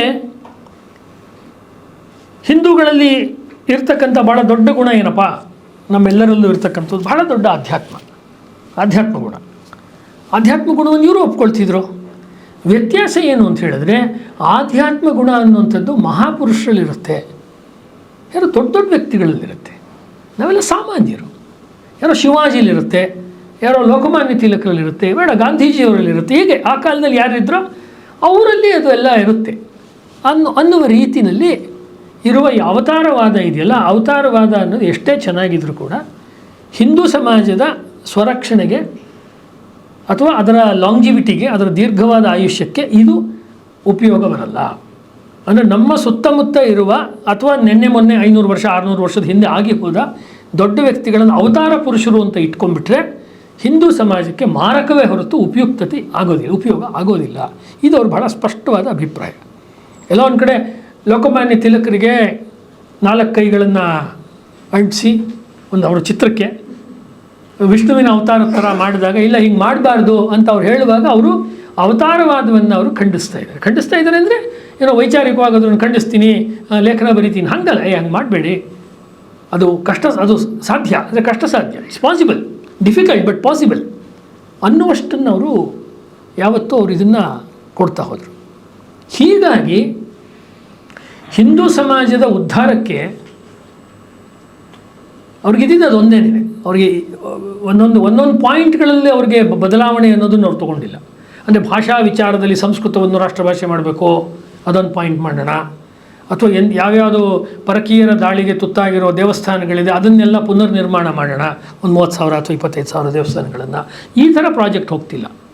ಅಥವಾ ಯಾರೋ ಕನ್ವರ್ಟ್ ಆಗಿಬಿಟ್ಟು ಕ್ರಿಶ್ಚಿಯನ್ರಾಗಿದ್ದಾರೆ ಅವರನ್ನು ಇದು ಮಾಡೋಣ, ಅಥವಾ ಶ್ರದ್ಧಾನಂದರು ಮಾಡಿದಂತೆ ಒಂದು ಲಕ್ಷಾಂತರ ಜನ ರಜಪೂತ್ರನ್ನ ರಾಜಸ್ಥಾನದಲ್ಲಿ ಅವರು ಶುದ್ಧಿ ಆಂದೋಲನ ಮಾಡಿ ವಾಪಸ್ ಕರ್ಕೊಂಡು ಬಂದ್ರಲ್ಲ ಹಿಂದೂಗಳಾಗಿ, ಆ ರೀತಿ ಮಾಡೋಣ ಅನ್ನೋದನ್ನು ಅವ್ರು ಮಾಡಲೇ ಇಲ್ಲ. ಅವ್ರು ಆ್ಯಕ್ಚುಲಿ ಇಡೀ ಅವ್ರ ಜೀವನದಲ್ಲಿ ನೋಡಿ ಆ ರೀತಿಯ ಯಾವ ಚಮತ್ಕಾರವಾಗಿ ಪೇಪರ್ನಲ್ಲಿ ದೊಡ್ಡದಾಗಿ ಕಾಣಿಸ್ಬಹುದಾದಂಥ 10 ಕಾಲ ನೆನಪಿಡಬಹುದಾದಂಥ ಘಟನೆಗಳನ್ನು ಅವ್ರು ಮಾಡಲೇ ಇಲ್ಲ. ಆ್ಯಕ್ಚುಲಿ RSSನ ಸ್ಥಾಪನೆ ಮಾಡೋಕ್ಕೆ ಮುಂಚೆ ಅವ್ರು ಮಾಡಿದಂಥ ಅನೇಕ ಸಂಘಟನೆಗಳಲ್ಲಿ ಒಂದು ಸಂಘಟನೆ ಅಂದರೆ ನಾವೆಲ್ಲರೂ ವಾರಕ್ಕೊಂದು ಸತಿ ಸೇರೋದು, ನಾವು ಸೈಕಲ್ ತೊಗೊಂಡು ಸುತ್ಕೊಂಡ್ಬರೋದು, ಅಥವಾ ವಾರಕ್ಕೊಂದು ಸತಿ ಸೇರೋದು ಯಾವುದಾದ್ರು ಒಂದು ಜಾಗದಲ್ಲಿ ಹಾಲು ಕುಡಿಯೋದು ಚೆನ್ನಾಗಿ. ನೀನು 5 ಲೋಟ ಕುಡಿತೀಯ, ನಾನು 8 ಲೋಟ ಹಾಲು ಕುಡಿತೀನ, ಇಷ್ಟೇ. ತುಂಬ ತಮಾಷೆ ಅನಿಸುತ್ತೆ. ನೀವು ಮಾಡ್ರನ್ ಸಂಘಟನಾ ಶಾಸ್ತ್ರ ಅಂತ ಯಾವುದಿದೆ, ಆರ್ಗನೈಸೇಷನ್ ಬಿಲ್ಡಿಂಗ್ ಆ್ಯಕ್ಟಿವಿಟಿ ದೃಷ್ಟಿಯಿಂದ ನೋಡಿದ್ರೆ ತುಂಬ ತಮಾಷೆ ಅನಿಸುತ್ತೆ. ಇದರಲ್ಲಿ ಏನು ವಿಶೇಷವಾದಿದೆ? ನಾವೆಲ್ಲ ಅವ್ರ ಕಡೆ ಸೇರ್ಕೊಳ್ಳೋದಂತೆ, ಹಾಲು ಕುಡಿಯೋದಂತೆ, ಇನ್ಯಾರ್ದು ಮನೆಗೆ ಹೋಗಿ ಇನ್ನೇನೋ ತಿಂಡಿ ತಿನ್ನೋದಂತೆ. ಈ ಮಾದರಿಯನ್ನು ಅವ್ರು ಯಾಕೆ ತೊಗೊಂಡ್ರು ಅಂದರೆ, ಭಾರತೀಯ ಸಮಾಜ ಇದೊಂದು ಅಸ್ತವ್ಯಸ್ತವಾಗಿದೆ ಸಮಾಜ. ಇದು ಒಂದು ಸರ್ತಿ ಹೇಳಿದ್ರೆ ಆ ಹೇಳಿದ ಟೈಮ್ನಲ್ಲಿ ಸ್ಫೂರ್ತಿ ತೊಗೊಳ್ತಾರೆ. ಸ್ಫೂರ್ತಿ ತೊಗೊಂಡು ನೀವು ಹೇಳಿರೋ ಕೆಲಸ ಮಾಡಿಕೊಟ್ಬಿಡ್ತಾರೆ. ಅಣ್ಣಾ ಹಜಾರೆ ಮೂಮೆಂಟ್ ನೋಡಿ ನೀವು ಆಮೇಲೆ ಅರವಿಂದ್ ಕೇಜ್ರಿವಾಲ್ನ ಗೆಲ್ಲಿಸ್ಲಿಲ್ವ, ಹಂಗೆ ಮಾಡಿಬಿಡ್ತಾರೆ. ಅದನ್ನು ಕಮೆಂಟ್ ಮಾಡ್ತಿರೋದು ಅಂತಲ್ಲ, ಆ ಕಾಲದಲ್ಲಿ ಅದೊಂದು ಭಾಳ ಪಾಸಿಟಿವ್ ಆಗಿ ಬೆಳೆಯುತ್ತೆ ಅಂತಲೇ ಅನಿಸಿತ್ತು ಎಲ್ರಿಗೂ ಕೂಡ. ಅದೇ ಒಂದು ಆಂದೋಲನ ಥರ ಬರುತ್ತೆ, ಒಂಥರ ಈ ಸೋಡಾ ಬಾಟ್ಲು ತೆಗೆದಂಗೆ ಎಲ್ಲ ಎನರ್ಜಿ ಅದೊಂದು ಸ್ವಲ್ಪ ಹೊತ್ತಿಗೆ ಹೋಗುತ್ತೆ ಅಲ್ವಾ. ಗಾಂಧೀಜಿನೇ ಒಂದು ಆಂದೋಲನವನ್ನು ಕ್ರಿಯೇಟ್ ಮಾಡಿ 2ನೇ ಆಂದೋಲನ ಕ್ರಿಯೇಟ್ ಮಾಡೋಕ್ಕೆ 10 ವರ್ಷ ಗ್ಯಾಪ್ ಆಗಿದೆ. ನೀವು ಗಮನಿಸಿ ಅವ್ರ ಜೀವನದಲ್ಲಿ ಒಂದು ಆಂದೋಲನ, ಇನ್ನೊಂದು 10 ವರ್ಷ ಆದಮೇಲೆ ಅವ್ರು ಕ್ವಿಟ್ ಇಂಡಿಯಾ ಮೂವ್ಮೆಂಟ್ ಮಾಡಬೇಕಾಗಿದೆ. ಅಂದರೆ ಎಲ್ಲಿಂದ ತರ್ತೀರಾ ಅದಕ್ಕೆ ಮೊಬಿಲೈಸೇಷನ್ ರಿಸೋರ್ಸಸ್, ಎಲ್ಲಿಂದ ತರ್ತೀರಾ? ಆ ಜನಗಳಿಗೆ ಒಂದು ಉತ್ಸಾಹ ತುಂಬೋದು, ಆ ಪಾಂಪ್ಲೆಟ್ ಮಾಡೋದು, ಪ್ರಚಾರ ತಂತ್ರ ಮಾಡೋದು, ಅದಕ್ಕೆ ಕಾರ್ಯಕರ್ತರನ್ನು ಜೋಡಿಸೋದು, ಇದೊಂದು ಡೈಲಿ ಆ್ಯಕ್ಟಿವಿಟಿ ಆಗಲ್ಲ. ಇವರು ಮಾಡ್ಕೊಂಡು ಬಂದಂಥದ್ದು ದಾರಿ ಯಾವುದು, ಇವ್ರು ಹುಡುಕ್ತಿದ್ದಂಥ ದಾರಿ ಯಾವುದು ಅಂತ ಹೇಳಿದ್ರೆ, ನಾವು ಇಷ್ಟನ್ನೆಲ್ಲ ಯಾಕೆ ಮಾಡ್ತಾಯಿದ್ದೀವಿ? ಒಂದು ನಮ್ಮ ಕಾಲದಲ್ಲಿ ಇರುವಂಥ ಒಂದು ಪರಕೀಯ ದಾಳಿ ಅಥವಾ ಪರಕೀಯರ ಆಕ್ರಮಣ, ಅದನ್ನು ಅವ್ರು ಹೆಚ್ಚು ಕಡಿಮೆ ಅವರು ಇಂಪೀರಿಯಲ್ ಅಂತಲೇ ಕರೀತಾರೆ, ಸಾಮ್ರಾಜ್ಯಶಾಹಿ, ಬ್ರಿಟಿಷ್. ಅವರು ತುಂಬ ಕ್ಲಿಯರಾಗಿ ಬಂಡವಾಳಶಾಹಿಯ ವಿರುದ್ಧ ಇದ್ದರು. ಅವರು ಹಿ ವಾಸ್ ಅಗೇನ್ಸ್ಟ್ ಕ್ಯಾಪಿಟಲಿಸಮ್. ಅವರ ಬರವಣಿಗೆಗಳನ್ನು ಓದಿದ್ರೆ ಡಾಕ್ಟರ್ ಹೆಡ್ಗೇವಾರ್ ಅವರು ಕ್ಯಾಪಿಟಲಿಸಮ್ನ ವಿರುದ್ಧ ಇದ್ದರು. ಅಂದರೆ ಯಾವುದು ನಿಮಗೆ ಇಂಗ್ಲೆಂಡಿಂದ ಮತ್ತು ಆ ಕಾಲದ ಅಮೆರಿಕಾದಿಂದ ಬರ್ತಾ ಇತ್ತು, ಅಂದರೆ ಚೆನ್ನಾಗಿ ಫ್ಯಾಕ್ಟ್ರಿಗಳನ್ನು ನಡೆಸೋದು, ಅಂದರೆ ಕಾರ್ಮಿಕರಿಗೇನು ಸಂಬಳವನ್ನು ಕೊಡದೇ ಇರೋದು ಅಥವಾ ಸ್ವಲ್ಪನೇ ಪಗಾರ ಕೊಡುವಂಥದ್ದು, ಇದನ್ನೆಲ್ಲ ಅವ್ರು ವಿರೋಧ ಮಾಡ್ತಿದ್ರು. ವಿರೋಧ ಮಾಡ್ತಾನೆ ತಮ್ಮ ವಿಚಾರ ಮಾರ್ಕ್ಸ್ವಾದ ಅಥವಾ ಕಮ್ಯುನಿಸ್ಟ್ ಅಲ್ಲ ಅನ್ನೋ ಕಡೆಗೂ ಅದನ್ನು ತಂದು ನಿಲ್ಲಿಸುವ ವಿವೇಕ ಅವ್ರಿಗಿತ್ತು. ಅಂದರೆ ಕಾರ್ಮಿಕರ ಸಮಸ್ಯೆಯನ್ನು ಮಾತಾಡಿದ ತಕ್ಷಣ ನೀವೇನು ಕಮ್ಯುನಿಸ್ಟ್ ಆಗಿಬಿಡಲ್ಲ, ನೀವೇನು ಮಾರ್ಕ್ಸ್ವಾದಿ ಆಗಿಬಿಡೋದಿಲ್ಲ ಅನ್ನುವ ತಿಳುವಳಿಕೆಯನ್ನು ಇಟ್ಕೊಂಡೇ ಅವರು ಅನೇಕ ಸತಿ ಆ ರೀತಿಯ ಹೋರಾಟಗಳನ್ನು ಅವರು ಮಾಡಿದರು.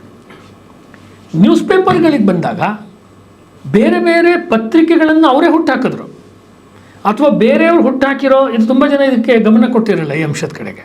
ಹಿ ವಾಸ್ ಎ ಜರ್ನಲಿಸ್ಟ್.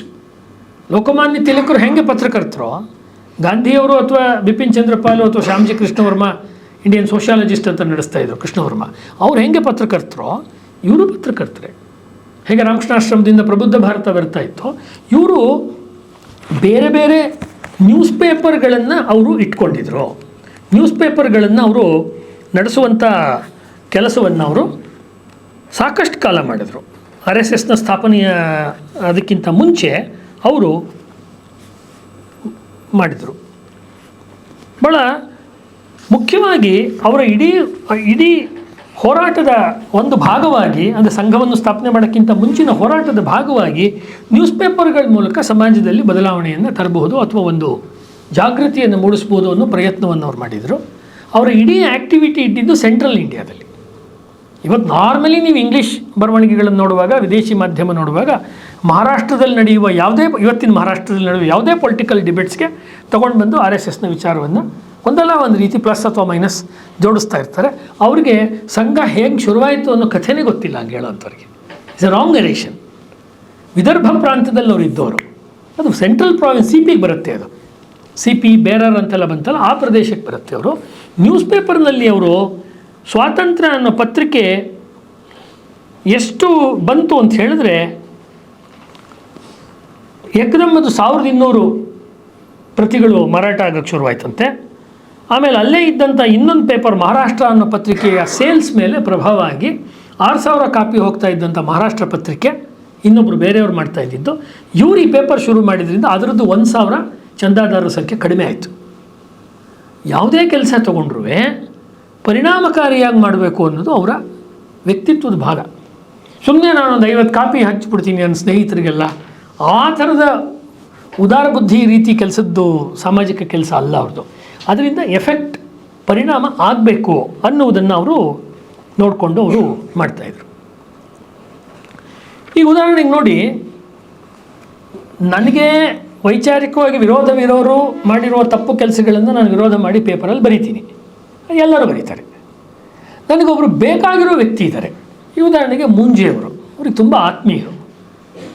ಮೂಂಜೆಯವರು ಏನೋ ಒಂದು ರಾಜಕೀಯವಾಗಿ ಒಂದು ತಪ್ಪು ನಡೆಯನ್ನು ಮಾಡ್ತಾರೆ, ತಪ್ಪು ಹೆಜ್ಜೆ ಇಡ್ತಾರೆ.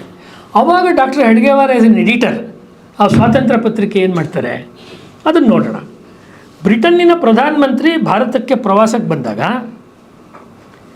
ಸೆಂಟ್ರಲ್ ಪ್ರಾವಿನ್ಸ್, ಮಧ್ಯ ಪ್ರಾಂತದಲ್ಲಿ ವಿಧಾನ ಪರಿಷತ್ ಇತ್ತು. ಅಲ್ಲಿ ಡಾಕ್ಟರ್ ಮೂಂಜೆಯವರು ಈ ರಾಜನನ್ನು ಸ್ವಾಗತ ಮಾಡೋ ರೀತಿಯಲ್ಲಿ ಒಂದು ನಿರ್ಣಯವನ್ನು ಮಂಡಿಸ್ತಾರೆ. ಬ್ರಿಟನ್ನಿನ ಪ್ರಧಾನಮಂತ್ರಿಯನ್ನು ಸ್ವಾಗತ ಮಾಡೋ ರೀತಿ ನಿರ್ಣಯವನ್ನು ಮಂಡಿಸ್ತಾರೆ. ಹಿಂದೂಗಳನ್ನು ಮಿಲಿಟರಿ ರೀತಿ ಬೆಳಿಬೇಕು ಹಿಂದೂ ಸಮಾಜ ಅಂತೆಲ್ಲ ಹೇಳಿದವರೇ ಮುಂಜೆಯವರು.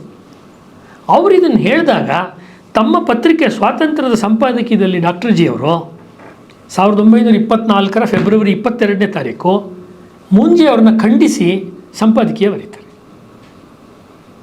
ಅಂದರೆ ನಾವು ಯಾವುದನ್ನು ಇವತ್ತು ಭಾಳ ಹೇಳ್ತಾ ಇರ್ತೀವಿ, ರಾಷ್ಟ್ರ ಸರ್ವೋಪರಿ, ರಾಷ್ಟ್ರವೇ ದೊಡ್ಡದು ಎಲ್ಲಕ್ಕಿಂತ, ಎಲ್ಲವನ್ನು ಮೀರಿ, ಪಕ್ಷದ ಭೇದಗಳನ್ನು ಮೀರಿ ಅದನ್ನು ನಾವು ಮೆಚ್ಕೋಬೇಕು, ಅಥವಾ ಪಕ್ಷದ ಭೇದಗಳನ್ನು ಅಥವಾ ಮೋಹಗಳನ್ನು ಮೀರಿ ಅದನ್ನು ಟೀಕೆನೂ ಮಾಡಬೇಕಾಗತ್ತೆ. ಅದನ್ನು ಅವ್ರು ಮಾಡ್ತಾರೆ. ನಮ್ಮ ಅಭಿಪ್ರಾಯದಂತೆ ಇದು ಸ್ವರಾಜ್ಯ ಪಕ್ಷದ ಘೋಷಿತ ನೀತಿಗೆ ಪೂರಾ ವಿರುದ್ಧ ಅನ್ನೋ ಮಾತನ್ನು ಇದೇ ಮಾತನ್ನು ಅವರು ಹೇಳ್ತಾರೆ. ಇಂಥ ವಿಚಾರಗಳನ್ನು ನಾವು ಉದ್ದಕ್ಕೂ ಕೂಡ ಅವರ ಪತ್ರಿಕಾ ರಂಗದ ಕೊಡುಗೆಗಳಲ್ಲಿ ನಾವು ನೋಡ್ಬೋದು. ಯಾಕೆ ಮಾತನ್ನು ಹೇಳಿದೆ? ಸಾಮಾನ್ಯವಾಗಿ RSSನ ವೈಚಾರಿಕ ಕಥನವನ್ನು ಬರೀಬೇಕಾದ್ರೆ ಯಾರೇ ಆದರೂ RSSನ ಪತ್ರಿಕಾ ಇತಿಹಾಸವನ್ನು ಹೇಳಬೇಕಾದ್ರೆ ಕರ್ನಾಟಕದ ಮಟ್ಟಿಗೆ ವಿಕ್ರಮದಿಂದಲೋ, ಹಿಂದಿನಲ್ಲಿ ಪಾಂಚಜನ್ಯ ಅಥವಾ ಇಂಗ್ಲೀಷ್ನಲ್ಲಿ ಆರ್ಗನೈಸರಿಂದನೂ ಶುರು ಮಾಡ್ತಾರೆ. ಇದು ಸ್ವಾತಂತ್ರ್ಯ ನಂತರದ ಘಟನೆಗಳು ಇವೆಲ್ಲ ಅಲ್ವಾ? ಸ್ವಾತಂತ್ರ್ಯ ನಂತರದಲ್ಲಿ ಈ 3 ಪತ್ರಿಕೆಗಳು ನಾನು ಯಾವ್ದು ಹೇಳಿದೆ ಅದು ಆರಂಭ ಆಗಿದ್ದು 47 ಆದಮೇಲೆ, 47 ಆದಮೇಲೆ. ನಾನು ನಿಮ್ಗೆ ಹೇಳ್ತಾ ಇರೋದು 23-24ನೇ ಇಸ್ವಿದು. As doctor Hedgewar is the founder of RSS, ಅದು ಅವ್ರು ಒಪ್ಕೊಳ್ತಿರಲಿಲ್ಲ, ಅದು ಬೇರೆ ವಿಷಯ. ಸಂಘಸ್ಥಾಪಕ ಅಂತ ಅವ್ರು ಒಪ್ಕೊಳ್ತಿರಲಿಲ್ಲ. ನಾವು ಹೇಳೋದು ಅವರು ಜರ್ನಲಿಸಮ್ಗೆ, ಈ ರಾಷ್ಟ್ರೀಯ ವಿಚಾರದ ಜರ್ನಲಿಸಮಿಗೆ ಬೇಕಾದಂಥ ಒಂದು ಹೆದ್ದಾರಿಯನ್ನು ಕೂಡ ತಾವೇ ಬರೆದು ಪ್ರಿಂಟ್ ಮಾಡಿ ಬಂಡಲ್ ಕಟ್ಟಿ ಹೊತ್ಕೊಂಡು ಹೋಗಿ ಎಲ್ಲಿಗೆ ತಲುಪಿಸ್ಬೇಕೋ ತಲುಪಿಸಿ ಅದು ಮಾಡಿದ್ದಾರೆ. ಅಂದರೆ ಅವ್ರದ್ದು ಕಾರ್ಯ ಮಾಡ್ತಾ ಹೋಗುವಂಥದ್ದು. ಇದು ಅವರ ತುಂಬ ಇಂಪಾರ್ಟೆಂಟ್ ಆದಂಥ ಒಂದು ವಿಚಾರ. ರಾಜಕೀಯ ವಿಚಾರದಲ್ಲಿ ಪ್ರಾರಂಭದಿಂದ ಹಿಡಿದು ಕೊನೆಯ ತನಕ ಅವ್ರಿಗೆ ಸ್ಪಷ್ಟವಾದ ಅಭಿಪ್ರಾಯ ಇತ್ತು, ಮತ್ತು ಅದು ಕೆಲವೊಮ್ಮೆ ಗಾಂಧೀಜಿಯವರ ಅಭಿಪ್ರಾಯ ಜೊತೆ ಮ್ಯಾಚೂ ಆಗ್ತಿರಲಿಲ್ಲ. ಮ್ಯಾಚ್ ಆಗದೇ ಇದ್ದು ಅದನ್ನು ಅವ್ರು ಹೇಳ್ತಾ ಇದ್ರು. ಉದಾಹರಣೆಗೆ, ಭಾರತಕ್ಕೆ ಸ್ವಾತಂತ್ರ್ಯ ಬರಬೇಕಾದ್ರೆ ಸಂಪೂರ್ಣ ಸ್ವರಾಜ್ಯ ಬೇಕು ಅಂತ ಸಾವರ್ಕರ್ ಅವ್ರು ಹೇಳಿದರು, ಡಾಕ್ಟರ್ ಹೆಡ್ಗೇವಾರ್ ಹೇಳಿದರು, ಮುಂದೆ ನೇತಾಜಿಯವರು ಹೇಳಿದರು. ಅಂದರೆ ಡೊಮಿನಿಯನ್ ಸ್ಟೇಟಸ್ ಬರಬಾರ್ದು ನಮಗೆ ಅಂತ, ಸಾಮ್ರಾಜ್ಯದ ಅಂತರ್ಗತವಾಗಿರುವ ಸ್ವಾತಂತ್ರ್ಯ ಬೇಡ ನಮಗೆ. ಗಾಂಧೀಜಿಯವರು ಕೊನೆಯ ದಿವಸದ ತನಕನೂ ಡೊಮಿನಿಯನ್ ಸ್ಟೇಟಸ್ನೇ ಎತ್ತಿ ಹಿಡಿದಿದ್ದು ಗಾಂಧೀಜಿಯವರು. ತಮಾಷೆ ಅಂದರೆ ಅರವಿಂದರು ಎತ್ತಿ ಹಿಡ್ತಾರೆ, ಅರವಿಂದರು ಡೊಮಿನಿಯನ್ ಸ್ಟೇಟಸನ್ನು ಹೇಳ್ತಾರೆ. ಭಾಳ ಆಶ್ಚರ್ಯ. ಆದರೆ ನಮ್ಗೆ ಅನ್ಸಲ್ಲ, ಅರವಿಂದರ ವೈಚಾರಿಕ ಹಿನ್ನೆಲೆ ನೋಡಿದಾಗ ಹಂಗೆ ಅವ್ರು ಹೇಳಲ್ವೇನೋ ಅನ್ಸುತ್ತೆ. ಅರವಿಂದ್ರ ಅದನ್ನು ಹೇಳ್ತಾರೆ. ಅವ್ರದ್ದೇನೆಂದರೆ ಎಷ್ಟು ಬರುತ್ತೋ ಅಷ್ಟು ತೊಗೊಂಬಿಡೋಣ, ಆಮೇಲೆ ನೋಡ್ಕೊಳ್ಳೋಣ ಮುಂದಕ್ಕೆ ಅಂತ ಅವ್ರ ಲೇಖನದಲ್ಲಿ ಬರೆದಿದ್ದಾರೆ ಅರವಿಂದರು. ಮಿಶೆಲ್ ಡೆನಿನೋ ಎಡಿಟ್ ಮಾಡಿರೋ ಇಂಡಿಯಾಸ್ ರಿಬರ್ತಲ್ಲಿದೆ. ಅವರು ಡಾಕ್ಟರ್ ಹೆಡ್ಗೇವಾರ್ ಅದಕ್ಕೆ ವಿರುದ್ಧವಾಗಿದ್ದರು. ಭಾರತಕ್ಕೆ ಸಂಪೂರ್ಣ ಸ್ವಾತಂತ್ರ್ಯ ಬೇಕು ಅನ್ನುವುದು ಅವರ ಒಂದು ಅಭಿಪ್ರಾಯ. ಸಾಮ್ರಾಜ್ಯಾಂತರ್ಗತ ಸ್ಥಾನಮಾನದ ಹೆಸರಿನಲ್ಲಿ ಪೂರ್ಣ ಸ್ವಾತಂತ್ರ್ಯದ ಗುರಿಯನ್ನು ಬಲಿ ಕೊಡಲು ಸಾಧ್ಯವಿಲ್ಲ.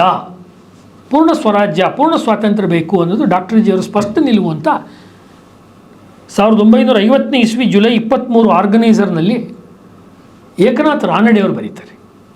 ನಾನು ಏನು ಹೇಳಕ್ಕೆ ಟ್ರೈ ಮಾಡ್ತಾ ಇದ್ದೀನಿ ಅಂದರೆ, RSS has its own intellectuals, home grown intellectuals. ತನ್ನ ಶಾಖೆ ಅಥವಾ ತನ್ನ ಗರಡಿಯಲ್ಲೇ ತಯಾರಾಗಿರುವ ಅನೇಕ ಬುದ್ಧಿಜೀವಿಗಳು ಅಥವಾ ಬೌದ್ಧಿಕ ಕ್ಷೇತ್ರದ ವ್ಯಕ್ತಿಗಳು ಸಂಘದ ಒಳಗಡೆಯಲ್ಲೇ ಇದ್ದಾರೆ.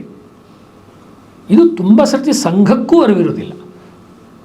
ಬೇರೆ ಕಡೆಯಿಂದ ಯಾರೋ ಇಂಟೆಲೆಕ್ಚುಯಲ್ಸ್ ಇದ್ದಾರೆ, ಅವ್ರು ಹೇಳಿದ ಒಪಿನಿಯನ್ಸ್ನ ನಾವು ಸೆಕೆಂಡ್ ಮಾಡ್ತಾ ಇದ್ದೀವಿ ಅಥವಾ ಅವ್ರನ್ನ ಕರೆಸ್ತಾ ಇದ್ದೀವಿ ಅನ್ನೋದು ನಿಜವೇ, ಅದು ಮಾಡಲಿ. Sangh had its own intellectuals and the first intellectual is doctor Hedgewar himself. Doctor ಹೆಡ್ಗೇವಾರೇ ಒಬ್ಬ ಬೌದ್ಧಿಕ ವ್ಯಕ್ತಿ, ಕೇವಲ ಸಂಘಟನಾತ್ಮಕ ವ್ಯಕ್ತಿ ಅಲ್ಲ. ಅದೊಂದು ಬಂದುಬಿಟ್ಟಿದೆ. ಅದೊಂದು ಭಾಳ ಪಾಪ್ಯುಲರ್ ಆಗಿರೋ ತಪ್ಪು ಅಭಿಪ್ರಾಯ ಎರಡೂ ಕಡೆಯಿಂದ ಬಂದಿದೆ. ಸಂಘದ ವಲಯದ ಒಳಗಡೆಯಿಂದಲೂ ಬಂದಿದೆ. ಸಾಮಾಜಿಕವಾಗಿ ಲೋಹಿಯಾ ಅವರು ಥಿಂಕರ್ ಅಂದರೆ ಯಾರಿಗೂ ಸಮಸ್ಯೆ ಇಲ್ಲ, ಹೌದು ಅಂತಾರೆ. ಡಾಕ್ಟರ್ ಅಂಬೇಡ್ಕರ್ ಥಿಂಕರೇ ಭಾಳ ದೊಡ್ಡ ಥಿಂಕರ್, ದೊಡ್ಡ ರೈಟರ್, ಅನುಮಾನನೇ ಇಲ್ಲ ಅಂತಾರೆ ಅಲ್ವಾ. ಇನ್ನೊಂದು ಗುರೂಜಿಯವರ ಬರವಣಿಗೆಗಳ ಪುಸ್ತಕಗಳ ಸಂಪುಟ ನೋಡಿದ್ರು ಅವರು ಇದೇನು ಗೊತ್ತಾಗುತ್ತೆ, ಪುಸ್ತಕವನ್ನು ಬರೆದ್ರೆ, ನ್ಯೂಸ್ ಪೇಪರ್ ಮಾಡಿದ್ರೆ ಇಂಟೆಲೆಕ್ಚುಯಲ್ಲು, ಸಮಾಜದ ನಡುವೆ ಕೆಲಸ ಮಾಡಿ ಮಾತಿನ ಮೂಲಕ, ಅಂದರೆ ಯಾವುದನ್ನು ನೀವು ಏನು ಹೇಳ್ಬೋದು, ಒಂದು ಮೌಖಿಕ ಪರಂಪರೆ ಅಂತಿರಲ್ಲ, ಮೌಖಿಕವಾಗಿ ಹೋಗ್ತಾ ಹೋದಾಗ, ಓರಲ್ ಟ್ರೆಡಿಷನಲ್ಲಿ ಹೋಗ್ತಾ ಹೋದಾಗ ಅವ್ರು ಇಂಟೆಲೆಕ್ಚುಯಲ್ ಆಗಲ್ಲ.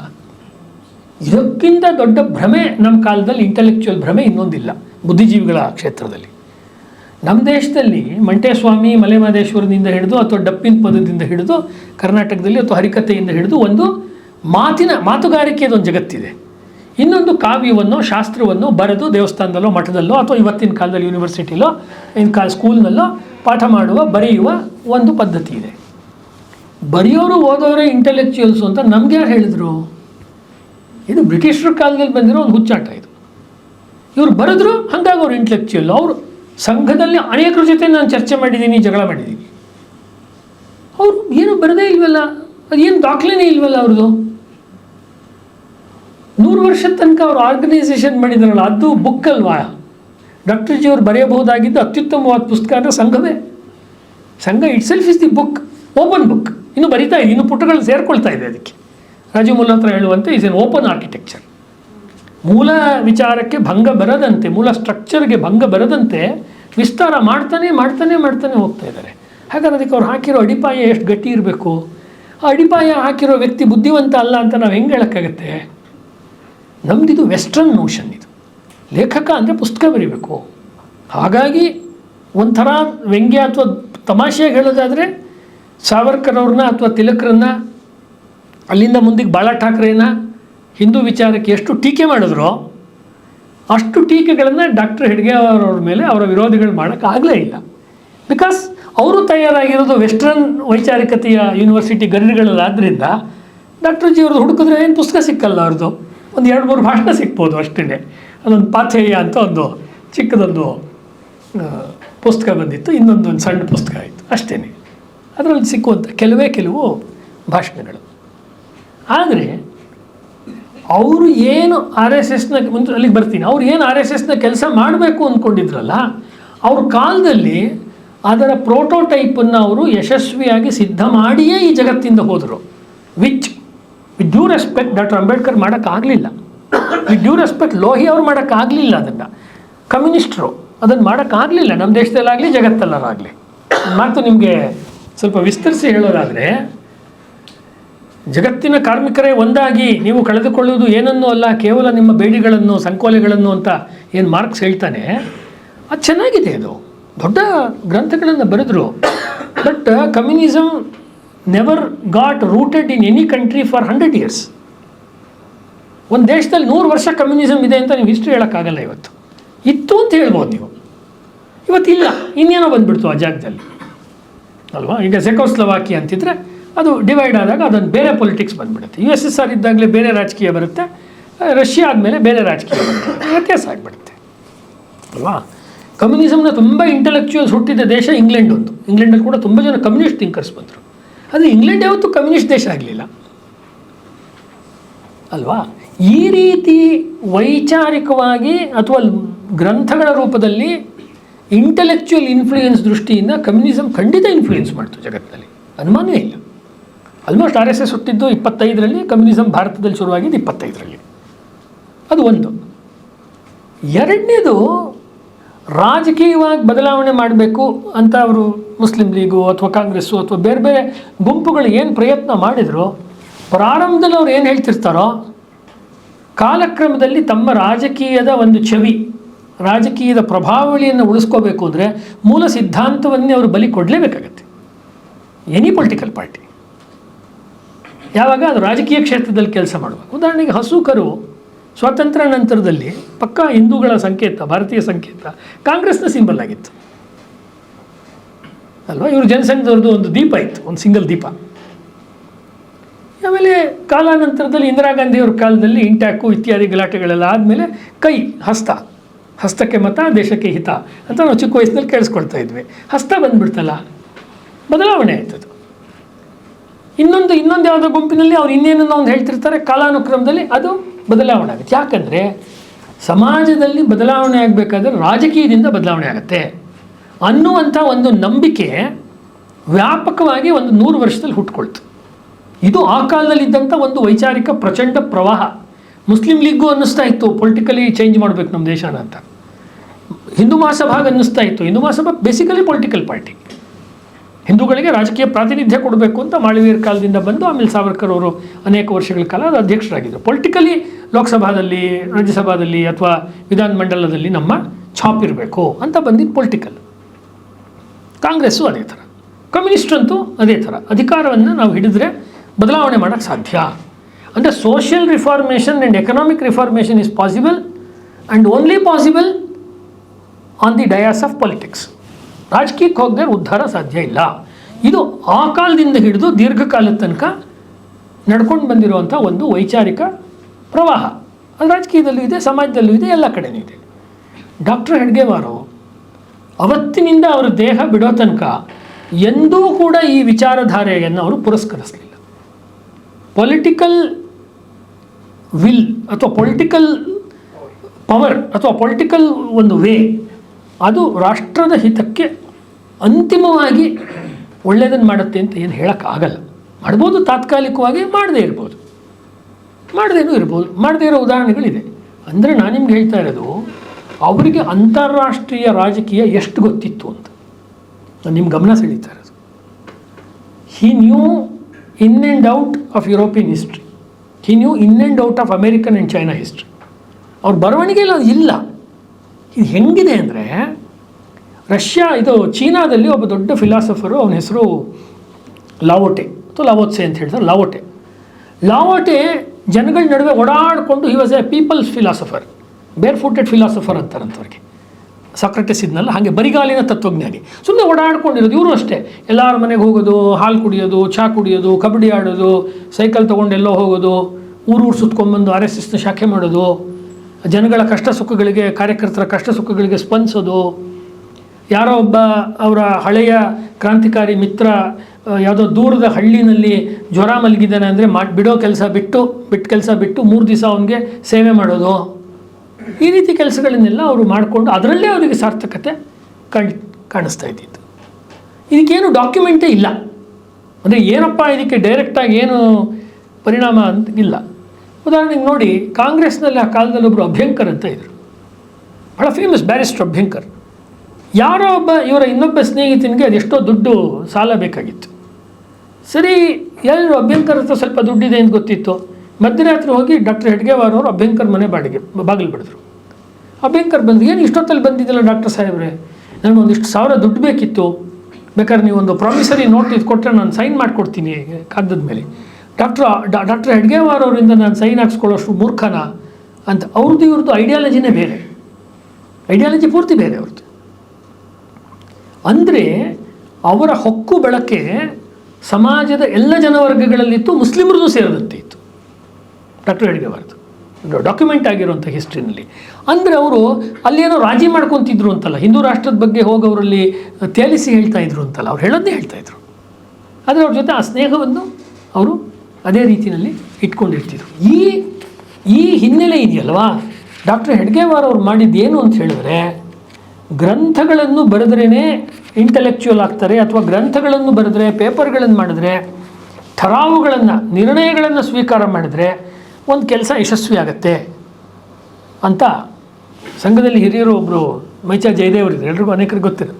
ಅವ್ರು ಅನೇಕ ಸತಿ ಹೇಳ್ತಾ ಇದ್ದಿದ್ದು, ಒಂದು ಮೀಟಿಂಗ್ ಅಥವಾ ಬೈಠಕ್ ತುಂಬ ಸಕ್ಸಸ್ಫುಲ್ ಆಯಿತು ಅಂತ ಹೇಳಿದ್ರೆ ಅಲ್ಲಿ ತಗೊಂಡ ನಿರ್ಣಯ ಎಲ್ಲ ಇಂಪ್ಲಿಮೆಂಟ್ ಆಗಿಬಿಟ್ಟಿದೆ ಅಂತಲ್ಲ, ಅದಕ್ಕೋಸ್ಕರ ಹಗಲು ರಾತ್ರಿ ಕಷ್ಟಪಡಬೇಕಾಗತ್ತೆ. ಈ ಅರಿವು ಅವ್ರಿಗಿತ್ತು. ಯಾಕೆಂದರೆ ಅದಕ್ಕೆ ವಿರುದ್ಧವಾಗಿ ಕಾಂಗ್ರೆಸ್ನ ವಾರ್ಷಿಕ ಅಧಿವೇಶನಗಳಲ್ಲಿ ಅಥವಾ ನಮ್ಮ ಈಗಿನ ಕನ್ನಡ ಸಾಹಿತ್ಯ ಪರಿಷತ್ತಿನ ಅಧಿವೇಶನಗಳನ್ನು ನೋಡಿದಾಗ ಪ್ರತಿ ವರ್ಷ ನಿರ್ಣಯ ಮಾಡ್ತಾರೆ, ಕನ್ನಡ ಪ್ರಾಥಮಿಕ ಶಿಕ್ಷಣ ಕನ್ನಡದಲ್ಲಿ ಆಗಬೇಕು, ಪ್ರತಿ ಸತಿ ಹೇಳ್ತಾರೆ. ಅಂದರೆ ಎಲ್ಲ ಶಾಲೆಗಳು ಮುಚ್ಚಿಸ್ಕೊಂಡು ಬರ್ತಿರ್ತಾರೆ. ಈ ಕಡೆ ನೋಡಿದಾಗ ವೇದಿಕೆ ಮೇಲೆ ಠರಾವುಗಳನ್ನು ಮಂಡಿಸೋದ್ರಿಂದ ಸಮಾಜದಲ್ಲಿ ಬದಲಾವಣೆ ಸಾಧ್ಯ ಆಗೋದಿಲ್ಲ. ಮಾಸ್ ಮೂಮೆಂಟ್ಗಳಿಂದ ಬದಲಾವಣೆ ಆಗತ್ತೆ, ಖಂಡಿತ ಆಗತ್ತೆ, ಆದರೆ ಅದು ತಾತ್ಕಾಲಿಕವಾಗಿ ಆಗೋದಕ್ಕೆ ಸಾಧ್ಯ ಇದೆ. ಅಂದರೆ ಇವ್ರಿಗಿಂತ ಮುಂಚೆ ಬಂದು ಈ ಪ್ರಪಂಚಕ್ಕೆ ಕೊಡುಗೆಗಳನ್ನು ಕೊಟ್ಟಂಥ ವಿವೇಕಾನಂದರು, ಬಿಪಿನ್ ಚಂದ್ರಪಾಲ್, ಲೋಕಮಾನ್ಯ ತಿಲಕರು, ಬಂಕಿಮ್ ಚಂದ್ರ ಚಟ್ಟೋಪಾಧ್ಯಾಯರು, ಮಹರ್ಷಿ ಅರವಿಂದರು, ಅವರೆಲ್ಲರ ವಿಚಾರಗಳ ಪ್ರಭಾವ ಇವ್ರ ಮೇಲಿದೆ, ಖಂಡಿತ ಇದೆ. ಆದರೆ ಯಾವುದೇ ಒಬ್ಬನ ಅಥವಾ ಒಬ್ಬ ವ್ಯಕ್ತಿಯ ವಿಚಾರದ ಹಿಂದೆ, ಕಲ್ಟ್ ಅಂತ ಹೇಳ್ತೀವಲ್ಲ, ಪಂಥದ ಹಿಂದೆ ಅವ್ರು ಹೋಗಲಿಲ್ಲ. ಅಥವಾ ತಮ್ಮದೇ ಆಗಿರುವಂಥ ಒಂದು ಹೆಡ್ಗೇವಾರರ ಒಂದು ಪಂಥ ಅಂತಲೂ ಕಟ್ಟಲಿಲ್ಲ. ಇದು ಬಹಳ ಇಂಪಾರ್ಟೆಂಟ್. ಅವರ ಸಾಂಸ್ಕೃತಿಕ ಕಥನ ಏನು ಅಂದರೆ, ಭಾರತದಲ್ಲಿ ನಾವು ವ್ಯಕ್ತಿ ಪೂಜೆಯನ್ನು ಮಾಡಬಾರ್ದು, ವ್ಯಕ್ತಿವಾದವನ್ನು ಮಾಡಬಾರ್ದು. 2014ರಲ್ಲಿ ಮೋದಿಯವರು ಬಂದಾಗ ಬಹಳ ದೊಡ್ಡ ಚರ್ಚೆ ನಡೆದಿದ್ದದೇನೆ, ವ್ಯಕ್ತಿ ಪೂಜೆ ಮಾಡಬೇಕಾ ಮಾಡಬಾರ್ದಾ ಅನ್ನೋದು ಎರಡು ಗುಂಪಿದೆ ಇವಾಗ. ಈಗ ಅದೇನೇ ಇದ್ಕೊಳ್ಳಿ, ನಾವು ಡಾಕ್ಟರ್ ಜಿ ಬಗ್ಗೆ ಹೇಳ್ತಿರೋದ್ರಿಂದ ಅದನ್ನು ಆ ಪರ್ಸ್ಪೆಕ್ಟಿವಲ್ಲಿ ಹೇಳ್ತಾ ಇದ್ದೀನಿ ಅಷ್ಟೇ. ಅದರಲ್ಲಿ ನಾನು ಸರಿ ತಪ್ಪು ಅಂತ ಏನು ಹೇಳೋದಕ್ಕೆ ನಾನು ಹೋಗ್ತಾ ಇಲ್ಲ. ಆ ರೀತಿದು ಬಂತು. ಹೀಗಾಗಿ ಅವ್ರು ಯಾವಾಗ RSSನ ಸ್ಥಾಪನೆ ಮಾಡಿದ್ರು, ಹಿ ವಾಸ್ ವೆರಿ ಕಾಷಿಯಸ್. ಅದರ ಮೊದಲನೇ ದಿವಸದಿಂದ ಇವರೇ ಫೌಂಡರು, ಇವರೇ ಅದರ ಸರಸಂಘ ಚಾಲಕು, ಈ ಥರದ್ದೇನೂ ಇರಲೇ ಇಲ್ಲ. ನಾವು ಶಾಖೆಯನ್ನು ಮಾಡ್ತೀವಿ RSSನಲ್ಲಿ, ಅಲ್ಲೊಂದು ನಾವು ಧ್ವಜವನ್ನು ಇಡ್ತೀವಿ. ಅವರು ಯಾವಾಗ ಮೊದಲನೇ ಬಾರಿಗೆ ಅವರು ಗುರುದಕ್ಷಿಣೆಯನ್ನು ಕೆಲವು ವರ್ಷಗಳ ನಂತರದಲ್ಲಿ ಶುರು ಮಾಡಿದರು, ಗುರುಪೂಜಾ ಉತ್ಸವದಲ್ಲಿ, ಅಂದರೆ ವರ್ಷಕ್ಕೊಂದು ಸತಿ ಬರುವಂಥ ಹುಣ್ಣಿಮೆಯಲ್ಲಿ ಗುರುವಿಗೆ ನಮ್ಮ ಸಮರ್ಪಣೆ ಎಂದಾಗ, ಆ ಕಾಲದ ಡಾಕ್ಯುಮೆಂಟ್ಸಲ್ಲಿದೆ. ತುಂಬ ಜನ ಅಂದ್ಕೊಂಡಿದ್ದು ಇವತ್ತು ಡಾಕ್ಟರ್ ಜಿ ಅವರಿಗೆ ನಾವು ಅರ್ಪಣೆ ಮಾಡೋದು, ಅವರೇ ನಮ್ಮ ಗುರುಗಳು. ಈ ಸ್ಥಾಪನೆ ಮಾಡಿದ್ರಲ್ಲಿ ಭಾಳ ಮುಖ್ಯ ಪಾತ್ರ ಅವ್ರದ್ದೇನೆ, ಅವರೇ ಇದರ ಶುರು, ಈಸ್ ದಿ ಹೆಡ್, ಅವ್ರಿಗೆ ಮಾಡೋದು ಅಂತ. ಅವರು ಒಂದು ಕೇಸರಿ ಧ್ವಜ ಬಾವುಟವನ್ನು ಇಟ್ಟು, ಇದೇ ನಮ್ಮ ಗುರು, ಭಗವದ್ ಧ್ವಜನೇ ನಮ್ಮ ಗುರು.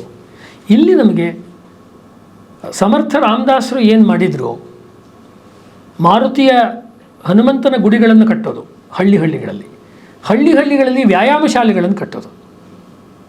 ಶಿವಾಜಿ ಮಹಾರಾಜ ಆಗ್ರಾದಿಂದ ತಪ್ಪಿಸ್ಕೊಂಡು ಬರಬೇಕಾದ್ರೆ ಹಣ್ಣಿನ ಬುಟ್ಟಿಲಿ ತಪ್ಪಿಸ್ಕೊಂಡು ಅಷ್ಟು 1000 ಕಿಲೋಮೀಟ್ರ್ ಹೆಂಗೆ ಬಂದಿದ್ದು ಇಲ್ಲಿಗೆ? ಮಧ್ಯೆ ಈ ದೇವಸ್ಥಾನಗಳಲ್ಲೇ ಆಶ್ರಯ ತೊಗೊಂಡು ಬಂದ ಅಂತ ಇತಿಹಾಸಕಾರರು ಬರೀತಾರೆ. ಆ ದೇವಸ್ಥಾನಗಳನ್ನು ನಿರ್ಮಾಣ ಮಾಡಿ ಇಟ್ಬಿಟ್ಟಿದ್ದಾರೆ ಸಮರ್ಥರು ಅಥವಾ ಸಮರ್ಥರ ಶಿಷ್ಯರು ಮುಂದಕ್ಕೆ. ಹೀಗಾಗಿ ಪ್ರಾರಂಭದ ದಿನಗಳಲ್ಲಿ RSSನ ಶಾಖೆಗಳಲ್ಲಿ ಅಥವಾ RSSನ ಸಮಾರಂಭಗಳಲ್ಲಿ ಹನುಮಂತನ ವಿಗ್ರಹವನ್ನು ಇಡುವಂಥ ಪದ್ಧತಿ ಇತ್ತು, ಡಾಕ್ಯುಮೆಂಟ್ ಆಗಿದೆ ಇದು.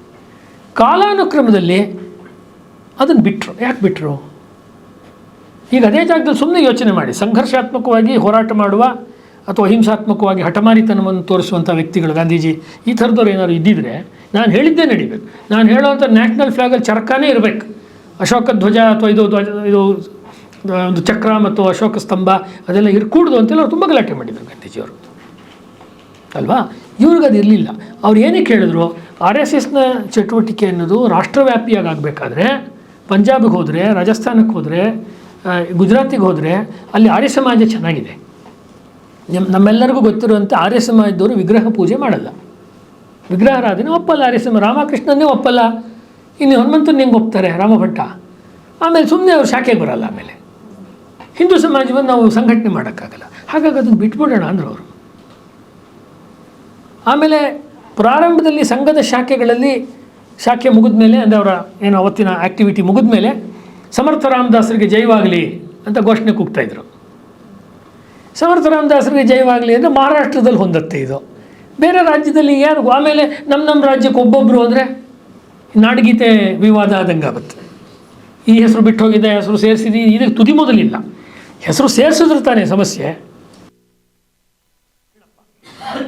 ಅನ್ನೋ ರೀತಿ. ಅಂದರೆ ಹಿಂದೂಗಳನ್ನು, ಅಸ್ತವ್ಯಸ್ತವಾಗಿರುವಂಥ ಹಿಂದೂಗಳನ್ನು ಒಂದು ಕಡೆ ತರೋದೇ ಕಷ್ಟ. ತರೋದಕ್ಕೊಂದು ಪ್ಲ್ಯಾಟ್ಫಾರ್ಮನ್ನು ಸಿದ್ಧ ಮಾಡುವಾಗ ಒಂದು ಮಿನಿಮಮ್ ವಿಷಯಗಳನ್ನು ಇಟ್ಕೊಂಡು ಮುಂದೆ ಹೋದರೆ ಎಲ್ಲರೂ ಸೇರ್ಕೋಬೋದು. ಅಂದರೆ ಸೇರೋದಕ್ಕೆ ಅವರಿಗೆ ಅಡ್ಡಿಗಳು ಇರಲೇಬಾರ್ದು ಯಾರಿಗೂ. ಆ ರೀತಿಯ ಹಿನ್ನೆಲೆಯನ್ನು ಅವರು ಎಷ್ಟು ಸೂಕ್ಷ್ಮವಾಗಿ ಅವರು ನಿರ್ಮಾಣ ಮಾಡಿದ್ರು ಅನ್ನೋದು ನಮಗೆ ಗೊತ್ತಾಗುತ್ತೆ. ಭಾಳ ಮುಖ್ಯವಾಗಿ ಅವರು ಶಾಖೆ ಅಥವಾ ಆರ್ ಎಸ್ ಎಸ್ನ ಮೂಲಕ ಅವ್ರು ಹೇಳಕ್ಕೆ ಹೋದಂಥ ಅವರ ಒಂದು ಸಂಸ್ಕೃತಿ ಕಥನದಲ್ಲಿ ಬರೋ ಮಾತು, ನಾನು ನೀಲಕಂಠ ದೀಕ್ಷಿತನ ಸಭಾರಂಜನ ಶತಕಮಿಂದ ಒಂದು ಮಾತನ್ನು ಹೇಳೋದಾದರೆ, ಸ್ವಕೀಯಾನ್ ಭುಂಜತೆ ಮತ್ಸ್ಯಾಹ ಸ್ವಾಪತ್ಯಾನಿ ಫಣಾಧರಾಹ ಬಲ ಅಬಲ ವ್ಯವಸ್ಥೇಯಂ ಬಲಿನಸ್ತ್ವ ಕುತೋ ಭಯಾಹ. ಮೀನುಗಳು ತಮ್ಮ ಜಾತಿಯ ಮೀನುಗಳನ್ನೇ ತಿಂತವೆ, ಹಾವುಗಳು ಮೊಟ್ಟೆಗಳು ತಮ್ಮ ಮೊಟ್ಟೆಗಳನ್ನೇ ಹಾವು ತಿನ್ನುತ್ತೆ. ಬಲಾಬಲ ವ್ಯವಸ್ಥೆ ಅಂದರೆ ಇದೆ, ಆದರೆ ಬಲಶಾಲಿಗಳು ಮಾತ್ರ ಯಾವುದಕ್ಕೂ ಹೆದರ್ಕೊಳ್ಳೋದಿಲ್ಲ. ಹಿಂದೂಗಳನ್ನು ಬಲಶಾಲಿಗಳನ್ನು ಮಾಡಬೇಕು. ಹಿಂದೂಗಳನ್ನು ಯಾರೂ ಕೂಡ ಜಗತ್ತಿನ ಯಾವ ಶಕ್ತಿಯೂ ಹಿಂದೂ ಸಮಾಜದ ಕಡೆಗೆ ಕಣ್ಣೆತ್ತಿಯೂ ನೋಡದಂತೆ ಒಂದು ಸಮಾಜವನ್ನು ಕಟ್ಟಬೇಕು. ಇದು ಇಷ್ಟೇ ಅವರ ಅಜೆಂಡಾ ಇದ್ದಿದ್ದು ಅವತ್ತಿಂದ ಇವತ್ತಿನ. ಯಾರು ಹಿಂದೂಗಳ ಕಡೆ ನೋಡೋದಕ್ಕೆ ಹೆದರಬೇಕು. ಅವರ ಒಂದು ಉಪನ್ಯಾಸದಲ್ಲಿ ಕೊಡ್ತಾರೆ, ಪ್ರಪಂಚದ ಭೂಪಟವನ್ನು ನೋಡಿ ಕ್ರೈಸ್ತರ ಸಂಖ್ಯೆ ಇಷ್ಟಿದೆ. ಅವ್ರಿಗೇನು ಡೆಮೋಗ್ರಫಿ ಗೊತ್ತಿರಲಿಲ್ಲ ಅಂತಲ್ಲ, ಜನಸಂಖ್ಯಾಧಾರಿತ ಚಿಂತನೆ ಮಾಡಿರಲಿಲ್ಲ ಅಂತಲ್ಲ, ಮುಸಲ್ಮಾನರ ಸಂಖ್ಯೆ ಇಷ್ಟಿದೆ ಅಂದ್ಬಿಟ್ಟು ಇನ್ನೊಂದು ಭಾಳ ಇಂಟ್ರೆಸ್ಟಿಂಗ್ ಮಾತು ಹೇಳ್ತಾರೆ, ಅಲ್ಲಿ ಬರ್ತೀನಿ. ಬೌದ್ಧರ ಸಂಖ್ಯೆ ಇಷ್ಟಿದೆ ಅಂತ ಹೇಳ್ತಾರೆ. ಈಗ ನಾವು ಡಾಕ್ಟರ್ ಅಂಬೇಡ್ಕರ್ ಅವ್ರ ವಿಚಾರದಲ್ಲಿ ಬೌದ್ಧರು ನೋಡ್ತೀವಿ, ಹೆಡ್ಗೇವಾರ್ ಅವರು ಬೌದ್ಧರ ಚಿಂತನೆ ಮಾಡಿದರು, ಬೌದ್ಧರ ಜನಸಂಖ್ಯೆ ಚಿಂತನೆ ಮಾಡಿದರು. ಇಂತಿಷ್ಟು ಬೌದ್ಧ ದೇಶಗಳು ನಮಗೆ ಮಿತ್ರರಾಗಬಹುದೇನೋ ಅನ್ನೋ ಐಡಿಯಾ ಇತ್ತು. ಇನ್ನು ಸ್ವಾತಂತ್ರ್ಯ ಬಂದಿಲ್ಲ, ಹಂಗಾಗಿ ಹೆಚ್ಚು ಆ ಕಡೆ ಈ ಕಡೆ ಓಡಾಟ ಮಾಡೋಕ್ಕಾಗ್ತಿರ್ಲಿಲ್ಲ. ಅದನ್ನು ಅವ್ರು ಹೇಳ್ತಾರೆ. ಉಳಿದಂತೆ ನಮ್ಮ ದೇಶದಲ್ಲಿ ನಾವು ಹಿಂದೂಗಳಿದ್ದೀವಿ ಅಂತ ಹೇಳಿ, ಆವಾಗ ಈ 35 ಕೋಟಿ ಮತ್ತು ಅದರೊಳಗಡೆ 25 ಕೋಟಿ ಹಿಂದೂಗಳು ಬಂದಿರೋದು ಮುಂದಿನ ಸೆಂಟೆನ್ಸ್, ಮುಂದಿನ ವಾಕ್ಯದಲ್ಲಿ ಬಂದಿದೆ. ಹೇಳಿ, ನಾವು ಸುಲಭವಾಗಿ ಸಿಪ್ಪೆ ಬಿಚ್ಕೊಂಡು ತಿನ್ನುವಂಥ ಬಾಳೆಹಣ್ಣಲ್ಲ ಅನ್ನುವುದನ್ನು ನಾವು ನಮ್ಮ ಎದುರಾಳಿಗಳಿಗೆ ಯಾವತ್ತೂ ಮನದಟ್ಟು ಮಾಡಿಕೊಡ್ತಾ ಇರಬೇಕು. ಅದಕ್ಕೋಸ್ಕರ ಒಂದು ಸಂಘಟನೆ ನಮಗೆ ಬೇಕಾಗಿದೆ, ನಮ್ಮ ಶಕ್ತಿಯ ವರ್ಧನೆಗೋಸ್ಕರ ಸಂಘಟನೆ ಬೇಕಾಗಿದೆ. ಅವರೇ ಹೇಳಿರೋ ಮಾತು, ಭಾರತದಲ್ಲಿ ಒಬ್ಬನೇ ಒಬ್ಬ ಮುಸಲ್ಮಾನ ಇಲ್ಲ ಅಂದಿದ್ರೂ ನಾವು ಸಂಘಟನೆ ಮಾಡಬೇಕು. ಯಾಕೆಂದರೆ ಹಿಂದೂಗಳಲ್ಲಿ ಸಂಘಟನೆ ಇಲ್ಲ ಅಂತ. ಹಿಂದೂಗಳ ಬೇಸಿಕ್ ಸಮಸ್ಯೆ, ತಿಲಕರು ಬಂದರೆ ತಿಲಕರಿಗೆ ಜೈ ಅಂತಾರೆ, ವಿವೇಕಾನಂದರು ಬಂದರೆ ವಿವೇಕಾನಂದರಿಗೆ ಜೈ ಅಂತಾರೆ, ಗಾಂಧೀಜಿ ಬಂದರೆ ಅಥವಾ ಅಂಬೇಡ್ಕರ್ ಬಂದರೆ ಅವ್ರಿಗೆ ಜೈ ಅಂತಾರೆ. ಅವ್ರು ಹೇಳಿರೋ ಆದರ್ಶಗಳನ್ನು ಮಾಡಿ ಅಂದರೆ ತುಂಬ ಕಷ್ಟ ಆಗಲ್ಲ. ಮತ್ತು ಅವರು ಕೊಟ್ಟಿರೋ ಮಾಡೆಲ್ನಲ್ಲಿ ಪ್ರತಿನಿತ್ಯದ ಮಾಡೆಲ್ ಇಲ್ಲ. ನೆಕ್ಸ್ಟ್ ಪಾಯಿಂಟ್, ಪ್ರತಿನಿತ್ಯ ಏನು ಮಾಡಬೇಕು? ಈಗ ಗಾಂಧೀಜಿಯವ್ರು ಹೇಳಿದ್ರಪ್ಪ ನೀವು ಚರಕ ನೋಡಬೇಕು, ಇವರು ಮಾಡಿದ್ರು, ಅದನ್ನು ಅಹಿಂಸೆ ಚರಕ ಅದೆಲ್ಲ ಮಾಡಿದರು. ಆದರೆ ಪ್ರತಿನಿತ್ಯ ಮಾಡೋ ಚಟುವಟಿಕೆ ಆಗಲ್ಲ. ಅದು ಇನ್ನೊಂದು ಯಾವುದೋ ಕೆಲಸ ಪ್ರತಿನಿತ್ಯ ಮಾಡೋಕ್ಕಾಗಲ್ಲ. ಪ್ರತಿನಿತ್ಯ ಮಾಡೋ ದೃಷ್ಟಿಯಿಂದಲೇ ಅವರು ಈ ಶಾಖೆ ಅನ್ನುವ ಕಾನ್ಸೆಪ್ಟನ್ನು ಹಿಂದೂಗಳು 1 ಗಂಟೆ ಎಲ್ಲಾದರೂ ಒಂದು ಕಡೆ ತಮ್ಮೂರಿನಲ್ಲೋ ಒಂದು ಅಂಗಳದಲ್ಲೋ ಶಾಲೆಯಲ್ಲೋ ಕಾಲೇಜಿನಲ್ಲೋ ಎಲ್ಲೋ ಒಂದು ಕಡೆ ಸೇರ್ಕೊಳ್ಳೋವಂತೆ ಆಗಲಿ. ಸೇರ್ಕೊಂಡು ಏನು ಮಾಡಬೇಕು ಅಂದರೆ, ಮೊದಲು ಸೇರಿಕೊಂಡ್ರೆ ಸಾಕು. ನೀವು ಸೇರ್ಕೊಳ್ಳೋದೇ ದೊಡ್ಡದು ಅಂತ. ಹಿಂದೂಗಳಿಗಿರೋ ಭಾಳ ದೊಡ್ಡ ಸಮಸ್ಯೆ, ಇವರಷ್ಟು ಬುದ್ಧಿವಂತ ಜನಾಂಗ ಯಾರೂ ಇಲ್ಲ. ಆದರೆ ಒಟ್ಟಿಗೆ ಯಾರೂ ಸೇರ್ಕೊಳ್ಳೋದಿಲ್ಲ ಇವರು. ನೀವು ಮದುವೆ ಮನೆಗಳಿಗೆಲ್ಲ ಹೋಗಿ ನೋಡಿದ್ರೆ, ಎರಡೂ ಕಡೆ ಬೇರೆ ಬೇರೆ ಪುರೋಹಿತರುಗಳಿದ್ದರೆ, ಎರಡೂ ಕಡೆ ಇರೋ ಅಜ್ಜ ಅಜ್ಜಿ ಮತ್ತು ಸಂಪ್ರದಾಯ ತಿಳ್ಕೊಂಡವರು ಅವರೊಂದು ಸಜೆಷನ್ ಕೊಡ್ತಿರ್ತಾರೆ, ಇವರೊಂದು ಸಜೆಷನ್ ಕೊಡ್ತಿರ್ತಾರೆ. ಮದುವೆನೇ ಮುಂದಕ್ಕೆ ಹೋಗಲ್ಲ. ಎಲ್ಲರೂ ಪಂಡಿತರೇ ಇಲ್ಲಿ, ಎಲ್ಲರೂ ನಾಲೆಡ್ಜಬಲ್ ಪೀಪಲ್ಲೇ. ಒಬ್ಬರು ಮಾಡಲಿ, ನಾವು ಅದರ ಪ್ರಕಾರ ಹೋಗೋಣ ಅಂದರೆ ಅನುಶಾಸನ, ಶಿಸ್ತು.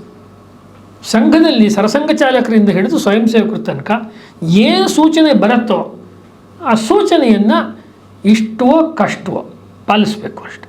ಇದನ್ನು ತಂದರು. ಇದನ್ನು ಗಾಂಧೀಜಿಯವ್ರು ಮಾಡೋಕ್ಕಾಗಲಿಲ್ಲ. ಅವ್ರು ಏನು ಗ್ರಾಮ ಸ್ವರಾಜ್ಯ ಮಾಡಬೇಕು ಅಂತಿದ್ರು ಅವ್ರ ಶಿಷ್ಯ ನೆಹರು, ಪಕ್ಕಾ ವಿರುದ್ಧವಾಗಿ ಇಂಡಸ್ಟ್ರಿಯಲೈಸೇಷನ್ನೇ ಮಾಡಿದ್ದು. ಆಚರಣೆಯಲ್ಲಿ ಬರಲಿಲ್ಲ. ಯಾರನ್ನೋ ಇಂಡಿವಿಜುವಲಿ ಟೀಕೆ ಮಾಡೋಕ್ಕೆ ಹೇಳ್ತಿರೋದಲ್ಲ, ಮಾಡೋಕ್ಕಾಗಲಿಲ್ಲ. ಅದು ಸ್ವಂತಕ್ಕೆ ಅವ್ರು ಮಾಡಿಕೊಂಡ್ರು ಆ ನಿಯಮಗಳನ್ನು. ಇದನ್ನು ಒಂದು ಮಾಡಿದ್ರು. ಆಮೇಲೆ ಇವ್ರು ತಂದಂಥ ಇನ್ನೊಂದು ಭಾಳ ಇಂಪಾರ್ಟೆಂಟ್ ಆದಂಥ ನಮ್ಮ ಕಲ್ಚರಲ್ ನೆರೇಷನಲ್ಲಿ ನಾವು ನೋಡಬೇಕಾದ್ದು ಏನಂದರೆ, ಇಷ್ಟು ಸಂಘಟನೆ ಕಟ್ಟುವಾಗ ಡಿಸಿಷನ್ ಯಾರು ಮಾಡೋದು? ನಾರ್ಮಲಿ ಒಂದು ಆಫೀಸ್ನಲ್ಲಿ ಅವರು CEO ಇರ್ತಾರೆ, ಒಂದು ಕಮಿಟಿ ಇರುತ್ತೆ, ಅಧ್ಯಕ್ಷರು ಉಪಾಧ್ಯಕ್ಷರು ಅಥವಾ ಯಾವುದೇ ಸಂಘ ಸಂಸ್ಥೆಗಳು ಇರುತ್ತೆ. ನಮ್ಮದು ಇಲ್ಲಿ ಸಾಮೂಹಿಕವಾದ ನಿರ್ಣಯ ಯಾರ್ದು ಅಂತ ಗೊತ್ತಾಗಲ್ಲ, ಒಟ್ಟಿನಲ್ಲಿ ನಿರ್ಣಯ ಆಗುತ್ತೆ. ಸಾಮೂಹಿಕ ನಿರ್ಣಯ, ಇದು ಮೆಥಡ್. ರಾಹುಲ್ ಗಾಂಧಿಯವರು ಏನಾದರೂ ಯಾವತ್ತಾದರೂ RSS ಕಟ್ಟೋದಾದರೆ ಅವ್ರ ರೀತಿಯಲ್ಲಿ ಸಾಮೂಹಿಕ ನಿರ್ಣಯಕ್ಕೆ ಅವರು ಬದ್ಧರಾಗಿರಬೇಕಾಗತ್ತೆ. ಅವ್ರು ಹೇಳಿದ್ದಾರೆ 2-3 ಸತಿ ನಾವು RSS ಥರ ಒಂದು ಶಾಖೆ ಕಟ್ತೀವಿ ಅಂತ. ಕಟ್ಟಲಿ, ಭಾಳ ಒಳ್ಳೆಯದು. ಇದು ಸಾಮೂಹಿಕ ನಿರ್ಣಯ ಕಷ್ಟ. ಒಂದು ಉದಾಹರಣೆಯನ್ನು ಎಲ್ಲಿ ಬಂತು, ಇದು ಪ್ರಮೋದ್ ಮಹಾಜನ್ ಹೇಳಿದ್ದು. ಯಾವುದೋ ಒಂದು 10 ಸತಿ ಮೀಟಿಂಗ್ ಆದಾಗ ಅವರೆಲ್ಲ ಇದ್ದಾಗ, ಆ ಕಾಲದಲ್ಲಿ ವಾಜಪೇಯಿ ಅವ್ರ ಕಾಲದಲ್ಲಿ ಯಾರೋ ಒಂದು ಟೀಮ್ ಇತ್ತಲ್ಲ ಇದ್ದಾಗ, ಅದೇ ಅವರ ಪಾರ್ಟಿನಲ್ಲಿ ಸ್ವಲ್ಪ ಅದು ವಿಷಯಾಂತರ ಆದರೂ ಅದು ಸಾಮೂಹಿಕ ನಿರ್ಣಯ ಅನ್ನೋಕ್ಕೆ ಉದಾಹರಣೆ ಕೊಡ್ತಾ ಇರೋದು. ಆವಾಗ ನಿರ್ಣಯಗಳು ಒಂದು ಸತಿ ಆಗುತ್ತೆ ನಿರ್ಣಯ. ಆ ನಿರ್ಣಯ ಯಾವುದೋ ಒಂದು ವಿಷಯ ಬಂದಿರುತ್ತೆ, ಅದ್ವಾನಿಯವರು ಇರ್ತಾರೆ, ಪ್ರಮೋದ್ ಮಹಾಜನ್ ಇರ್ತಾರೆ, ವಾಜಪೇಯಿ ಇರ್ತಾರೆ. ಆ ಸಂದರ್ಭದಲ್ಲಿ ನಾರ್ಮಲಿ ವಾಜಪೇಯಿ ಅವ್ರು ತಕ್ಷಣ ಹೇಳಲ್ಲ, ಅಂದರೆ ಅವರ ಒಪಿನಿಯನ್ ಕೊನೆಗೆ ಇಟ್ಕೊತಾರೆ. ಅವತ್ತು ಏನು ಅನ್ನಿಸ್ತಾ ಏನೋ, ಇನ್ನೂ ಚರ್ಚೆ ಶುರುವಾಗುವಾಗಲೇ ಆ ಮೀಟಿಂಗಲ್ಲಿ ತಮ್ಮ ಅಭಿಪ್ರಾಯ ಹೇಳಿಬಿಡ್ತಾರೆ ವಾಜಪೇಯಿ ಅವರು. ಆಮೇಲೆ ಚರ್ಚೆ 1 ಗಂಟೆ 2 ಗಂಟೆ 3 ಗಂಟೆ ನಡೆಯುತ್ತೆ. ನಿರ್ಣಯಕ್ಕೆ ಬರೋ ಹೊತ್ತಿಗೆ ವಾಜಪೇಯಿ ಅವರು ಪ್ರಾರಂಭದಲ್ಲಿ ಏನು ಹೇಳಿದ್ರು ಅದಕ್ಕೆ ವಿರುದ್ಧವಾದ ದಿಕ್ಕಿಗೆ ಸಭೆ ಬಂದು ನಿಂತಿರುತ್ತೆ. 9 ಜನದಲ್ಲಿ 10 ಜನದಲ್ಲಿ 9 ಜನದ ಒಂದು ಅಭಿಪ್ರಾಯ, ವಾಜಪೇಯಿ ಅವ್ರದ್ದು ಅದಕ್ಕಿಂತ ಭಿನ್ನ ಅಭಿಪ್ರಾಯ. ಸರಿ, ಮೀಟಿಂಗ್ ನಿರ್ಣಯ ಆದಮೇಲೆ ಲೆಡ್ಜರಲ್ಲಿ ಸೈನ್ ಮಾಡಬೇಕಲ್ಲ, ಒಪ್ಪಿದ್ದೀವಿ ಅಂತ ಸೈನ್ ಮಾಡಬೇಕಾಗತ್ತೆ. ಎಲ್ಲರೂ ಸೈನ್ ಮಾಡ್ತಾರೆ. ವಾಜಪೇಯಿ ಅವರು ಪೆನ್ ತೊಗೊಂಡ್ಬಿಟ್ಟು ಸೈನ್ ಮಾಡೋಕ್ಕೆ ಹೋದವರು, ಇಲ್ಲ ನಾನು ಸೈನ್ ಮಾಡಲ್ಲ, ಆದರೆ ನಂದು ವಿರೋಧ ಇಲ್ಲ ಇದಕ್ಕೆ ಅಂತ ಹೇಳ್ತಾರೆ. ಪ್ರಮೋದ್ ಮಹಾಜನ್ ಭಾಳ ಸೀರಿಯಸ್ ಆಗಿ, ನಾವು ಕೂಡ ನೀವು ಅನೇಕ ಸತಿ ನಿರ್ಣಯಗಳನ್ನು ಮಾಡಿದ್ದಕ್ಕೆ ಒಪ್ಕೊಂಡಿದ್ವಲ್ಲ, ನಾವು ಈ ಥರ ಮಾಡಬೇಕಾಗಿತ್ತು ಅಂತ ಹೇಳ್ತಾರೆ. ಏನು ಅಂತಾರೆ, ಅನೇಕ ಸರ್ತಿ ನಮ್ಮ ಮನಸ್ಸಿಗೆ ವಿರುದ್ಧವಾಗಿರೋ ನಿರ್ಣಯವನ್ನು ನೀವು ಹೇಳಿದ್ದೀರಾ, ನಾವೆಲ್ಲರೂ ಅದನ್ನು ಪಾಲಿಸಿದ್ದೀವಿ, ಯಾಕೆಂದರೆ ಇದು ಸಾಮೂಹಿಕ ನಿರ್ಣಯ ಇದು. ಮತ್ತು ನೀವಿವಾಗ ಸೈನ್ ಮಾಡದೆ ಬಿಟ್ಟರೆ ಮುಂದೆ ಇದೊಂದು ಪದ್ಧತಿ ಆಗುತ್ತೆ. ನಾವು ಮಾಡಲ್ಲ, ಅವರೇ ಮಾಡಿರಲಿಲ್ಲ ಅವತ್ತು ಅಂತಾಗತ್ತೆ. ಇಲ್ಲ ಇಲ್ಲ ನಾನು ಮಾಡ್ತೀನಿ, ಪೆನ್ ಕೊಡಿ ಅಂತ ಅವ್ರು ಸೈನ್ ಮಾಡ್ತಾರೆ. ಸಾಮೂಹಿಕ ನಿರ್ಣಯ ಅಂದರೆ ಏನು ಅನ್ನೋದಿದೆ ಅಲ್ವಾ. ಒಂದು ಗಣಪತಿ ಪೆಂಡಾಲ್ ಕೂರಿಸಿದ್ರೇ 3 ಗುಂಪಾಗತ್ತೆ ಅಲ್ಲಿ. ವಾಸ್ತವವಾಗಿ ಇದನ್ನು ಹೋಗಲಾಡಿಸುವಂಥ ಕೆಲಸವನ್ನು ಡಾಕ್ಟರ್ ಹೆಡ್ಗೇವಾರ್ ಅವರು ತುಂಬ ಇಂಪಾರ್ಟೆಂಟ್ ಆದಂಥ ರೀತಿಯಲ್ಲಿ ಅವ್ರು ಹೇಳ್ತಾರೆ. ಒಟ್ಟಿನಲ್ಲಿ ಸಂಘರ್ಷಕ್ಕೆ ಎಡೆ ಮಾಡಿಕೊಡ್ಬಾರ್ದು, ಆದರೆ ನಾವು ಮಾಡುವಂಥ ಕೆಲಸಗಳನ್ನು ನಾವು ಮಾಡ್ತಾ ಹೋಗ್ತೀವಿ ಅನ್ನುವುದನ್ನು ಅವರು ತುಂಬ ನೇರವಾಗಿ ಅವ್ರು ಹೇಳಿದರು. ಇವರು ಈ ರೀತಿ ಸಂಘಟನೆಯನ್ನು ಕಟ್ಟುವಾಗ ಅನೇಕರಿಗೆ ನಾವು ಇದಕ್ಕೊಂದು ಆ್ಯಂಟಿಯಾಗಿ ಕಟ್ಟಬೇಕು ಅಂತ ಅನ್ನಿಸ್ತು. ಕಾಂಗ್ರೆಸ್ನಲ್ಲಿ ಉದಾಹರಣೆಗೆ ಹರ್ಡಿಕರ್ ಅವರು, ನಾಸು ಹರ್ಡಿಕರ್ ಅವರು ಈ ಕೆಲಸವನ್ನು ಮಾಡ್ತಾರೆ. ಆದರೆ ಇವರೇನು ಮಾಡಿದ್ರು, ನಾಸು ಹರ್ಡಿಕರ್ ಅವರು ಸಂಘದ ವಿರುದ್ಧವಾಗಿ ಮಾತಾಡಿದರೆ ಅವಾಗಲೇ ಹೇಳಿದ್ರೆ ಸಂಘರ್ಷ ಹಕ್ಕಿನ ಸ್ಥಾಪನೆ, ಆ ಮಾದರಿಯನ್ನು ಅವರು ಅನುಸರಿಸಲೇ ಇಲ್ಲ. ಸಾಮೂಹಿಕ ಆಂದೋಲನದ ಸ್ವರೂಪವನ್ನು ಅನುಸರಿಸದೆ ಅವ್ರಿಗೆ ಯಾರು ಕಾಂಟ್ಯಾಕ್ಟ್ ಪಾಯಿಂಟ್ ಇದೆಯೋ ಅವ್ರ ಮೂಲಕ ನಾಸು ಹರ್ಡಿಕರ್ನ ಕಾಂಟ್ಯಾಕ್ಟ್ ಮಾಡಿ ಅವರನ್ನು ಶಾಖೆಗೆ ಬಂದು ಒಂದು ಸತಿ ನೋಡಿ, ನೀವು ನಮ್ಮ ಸಂಘ ಶಿಕ್ಷಾ ವರ್ಗ ನೋಡಿ ಅಂತ ಹೇಳ್ತಾರೆ. ಗಾಂಧೀಜಿಯವರನ್ನು ಕರೀತಾರೆ. ಕೊನೆಗೆ ಸ್ವಾತಂತ್ರ್ಯ ನಂತರದಲ್ಲಿ ಕೂಡ ಗಾಂಧೀಜಿಯವರು ದೆಹಲಿಯಲ್ಲಿ ನಡೆದಂಥ ಸಂಘ ಶಿಕ್ಷಾ ವರ್ಗಕ್ಕೆ ಬಂದಿರ್ತಾರೆ, ಅದಕ್ಕೆ ಮುಂಚೆ ಬಂದಿರ್ತಾರೆ. ಅಂಬೇಡ್ಕರ್ ಅವರು ಬರ್ತಾರೆ. ಅಂದರೆ ಯಾರ್ಯಾರಿಗೆ ವಾಟ್ ಈಸ್ ದಿಸ್ ವರ್ಕ್ ಇವ್ರ ಗುಂಪು ಮಾಡ್ತಾ ಇದೆ ಅಂದರೆ ಅದನ್ನು ಅವರು ಪುಸ್ತಕದ ಮೂಲಕ ವಿವರಿಸಲಿಲ್ಲ, ಲೇಖನದ ಮೂಲಕ ವಿವರಿಸಲಿಲ್ಲ. ನೀವು ಬನ್ನಿ ನೋಡಿ, ನೀವು ಇದನ್ನು ಅನುಭವಕ್ಕೆ ತೆಗೆದುಕೊಂಡು ಬನ್ನಿ ಅನ್ನುವ ಕೆಲಸವನ್ನೇ ಡಾಕ್ಟರ್ ಹೆಡ್ಗೇವಾರ್ ಅವರು ಉದ್ದಕ್ಕೂ ಮಾಡ್ಕೊಂಡು ಬರ್ತಾರೆ. ಇನ್ನೂ ಒಂದು 2 ನಿಮಿಷದಲ್ಲಿ ಹೇಳಿ ಮುಗಿಸೋದಾದರೆ, ಹೆಡ್ಗೇವಾರ್ ಅವ್ರ ಮೇಲೆ ಬಂದಂಥ ಮೊದಲನೇ ಪುಸ್ತಕ ನಮಗೆ ತಿಳಿದಂತೆ ವಾಣ ಶೇಂಡೆ ಅವ್ರು ಬರೆದಿರೋ ಪರಮ ಪೂಜನೀಯ ಡಾಕ್ಟರ್ ಹೆಡ್ಗೇವಾರ್. ಆ ಪುಸ್ತಕದಲ್ಲಿ ಅವರು ಹೇಳುವಂಥದ್ದು ಏನು ಅಂತ ಹೇಳಿದ್ರೆ,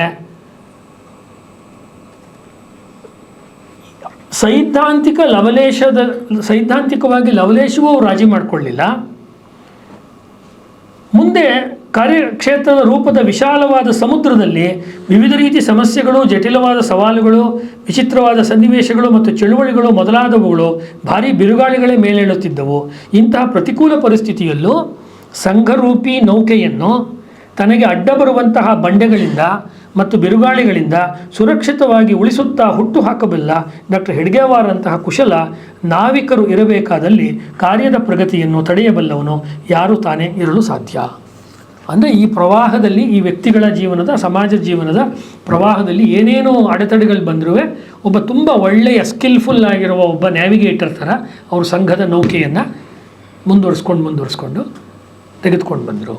ಇದನ್ನು ಒಂದಾಗಿ ಹುಟ್ಟಿದ ಕಮ್ಯುನಿಸ್ಟ್ ಪಕ್ಷ ಎರಡಾಗಿದ್ದರ ಕಥೆ ನೆನಪಿಸ್ಕೊಂಡ್ರೆ, ಒಂದಾಗಿ ಹುಟ್ಟಿದ್ದಂಥ ಜನತಾ ಪರಿವಾರ ರಾಜಕೀಯದಲ್ಲಿ ಹಲವಾರು ಏಕದಳ, ದ್ವಿದಳ, ತ್ರಿದಳ, ಚತುರ್ದಳ, ಅನೇಕ ದಳದಳ ಎಷ್ಟು ದಳಗಳಾಗಿ ದಳವಾಯಿಗೆ ಹೋಯ್ತದೋ ನಿಮಗೆ ಗೊತ್ತಿದೆ. ಸಮಾಜವಾದಿಗಳು ಲೋಹಿಯಾ ಅವ್ರದ್ದೇ ಒಂದು ಗುಂಪಾಯಿತು, ಆಚಾರ್ಯ ನರೇಂದ್ರ ದೇವ್ ಅವ್ರದ್ದೇ ಒಂದು ಗುಂಪಾಯಿತು.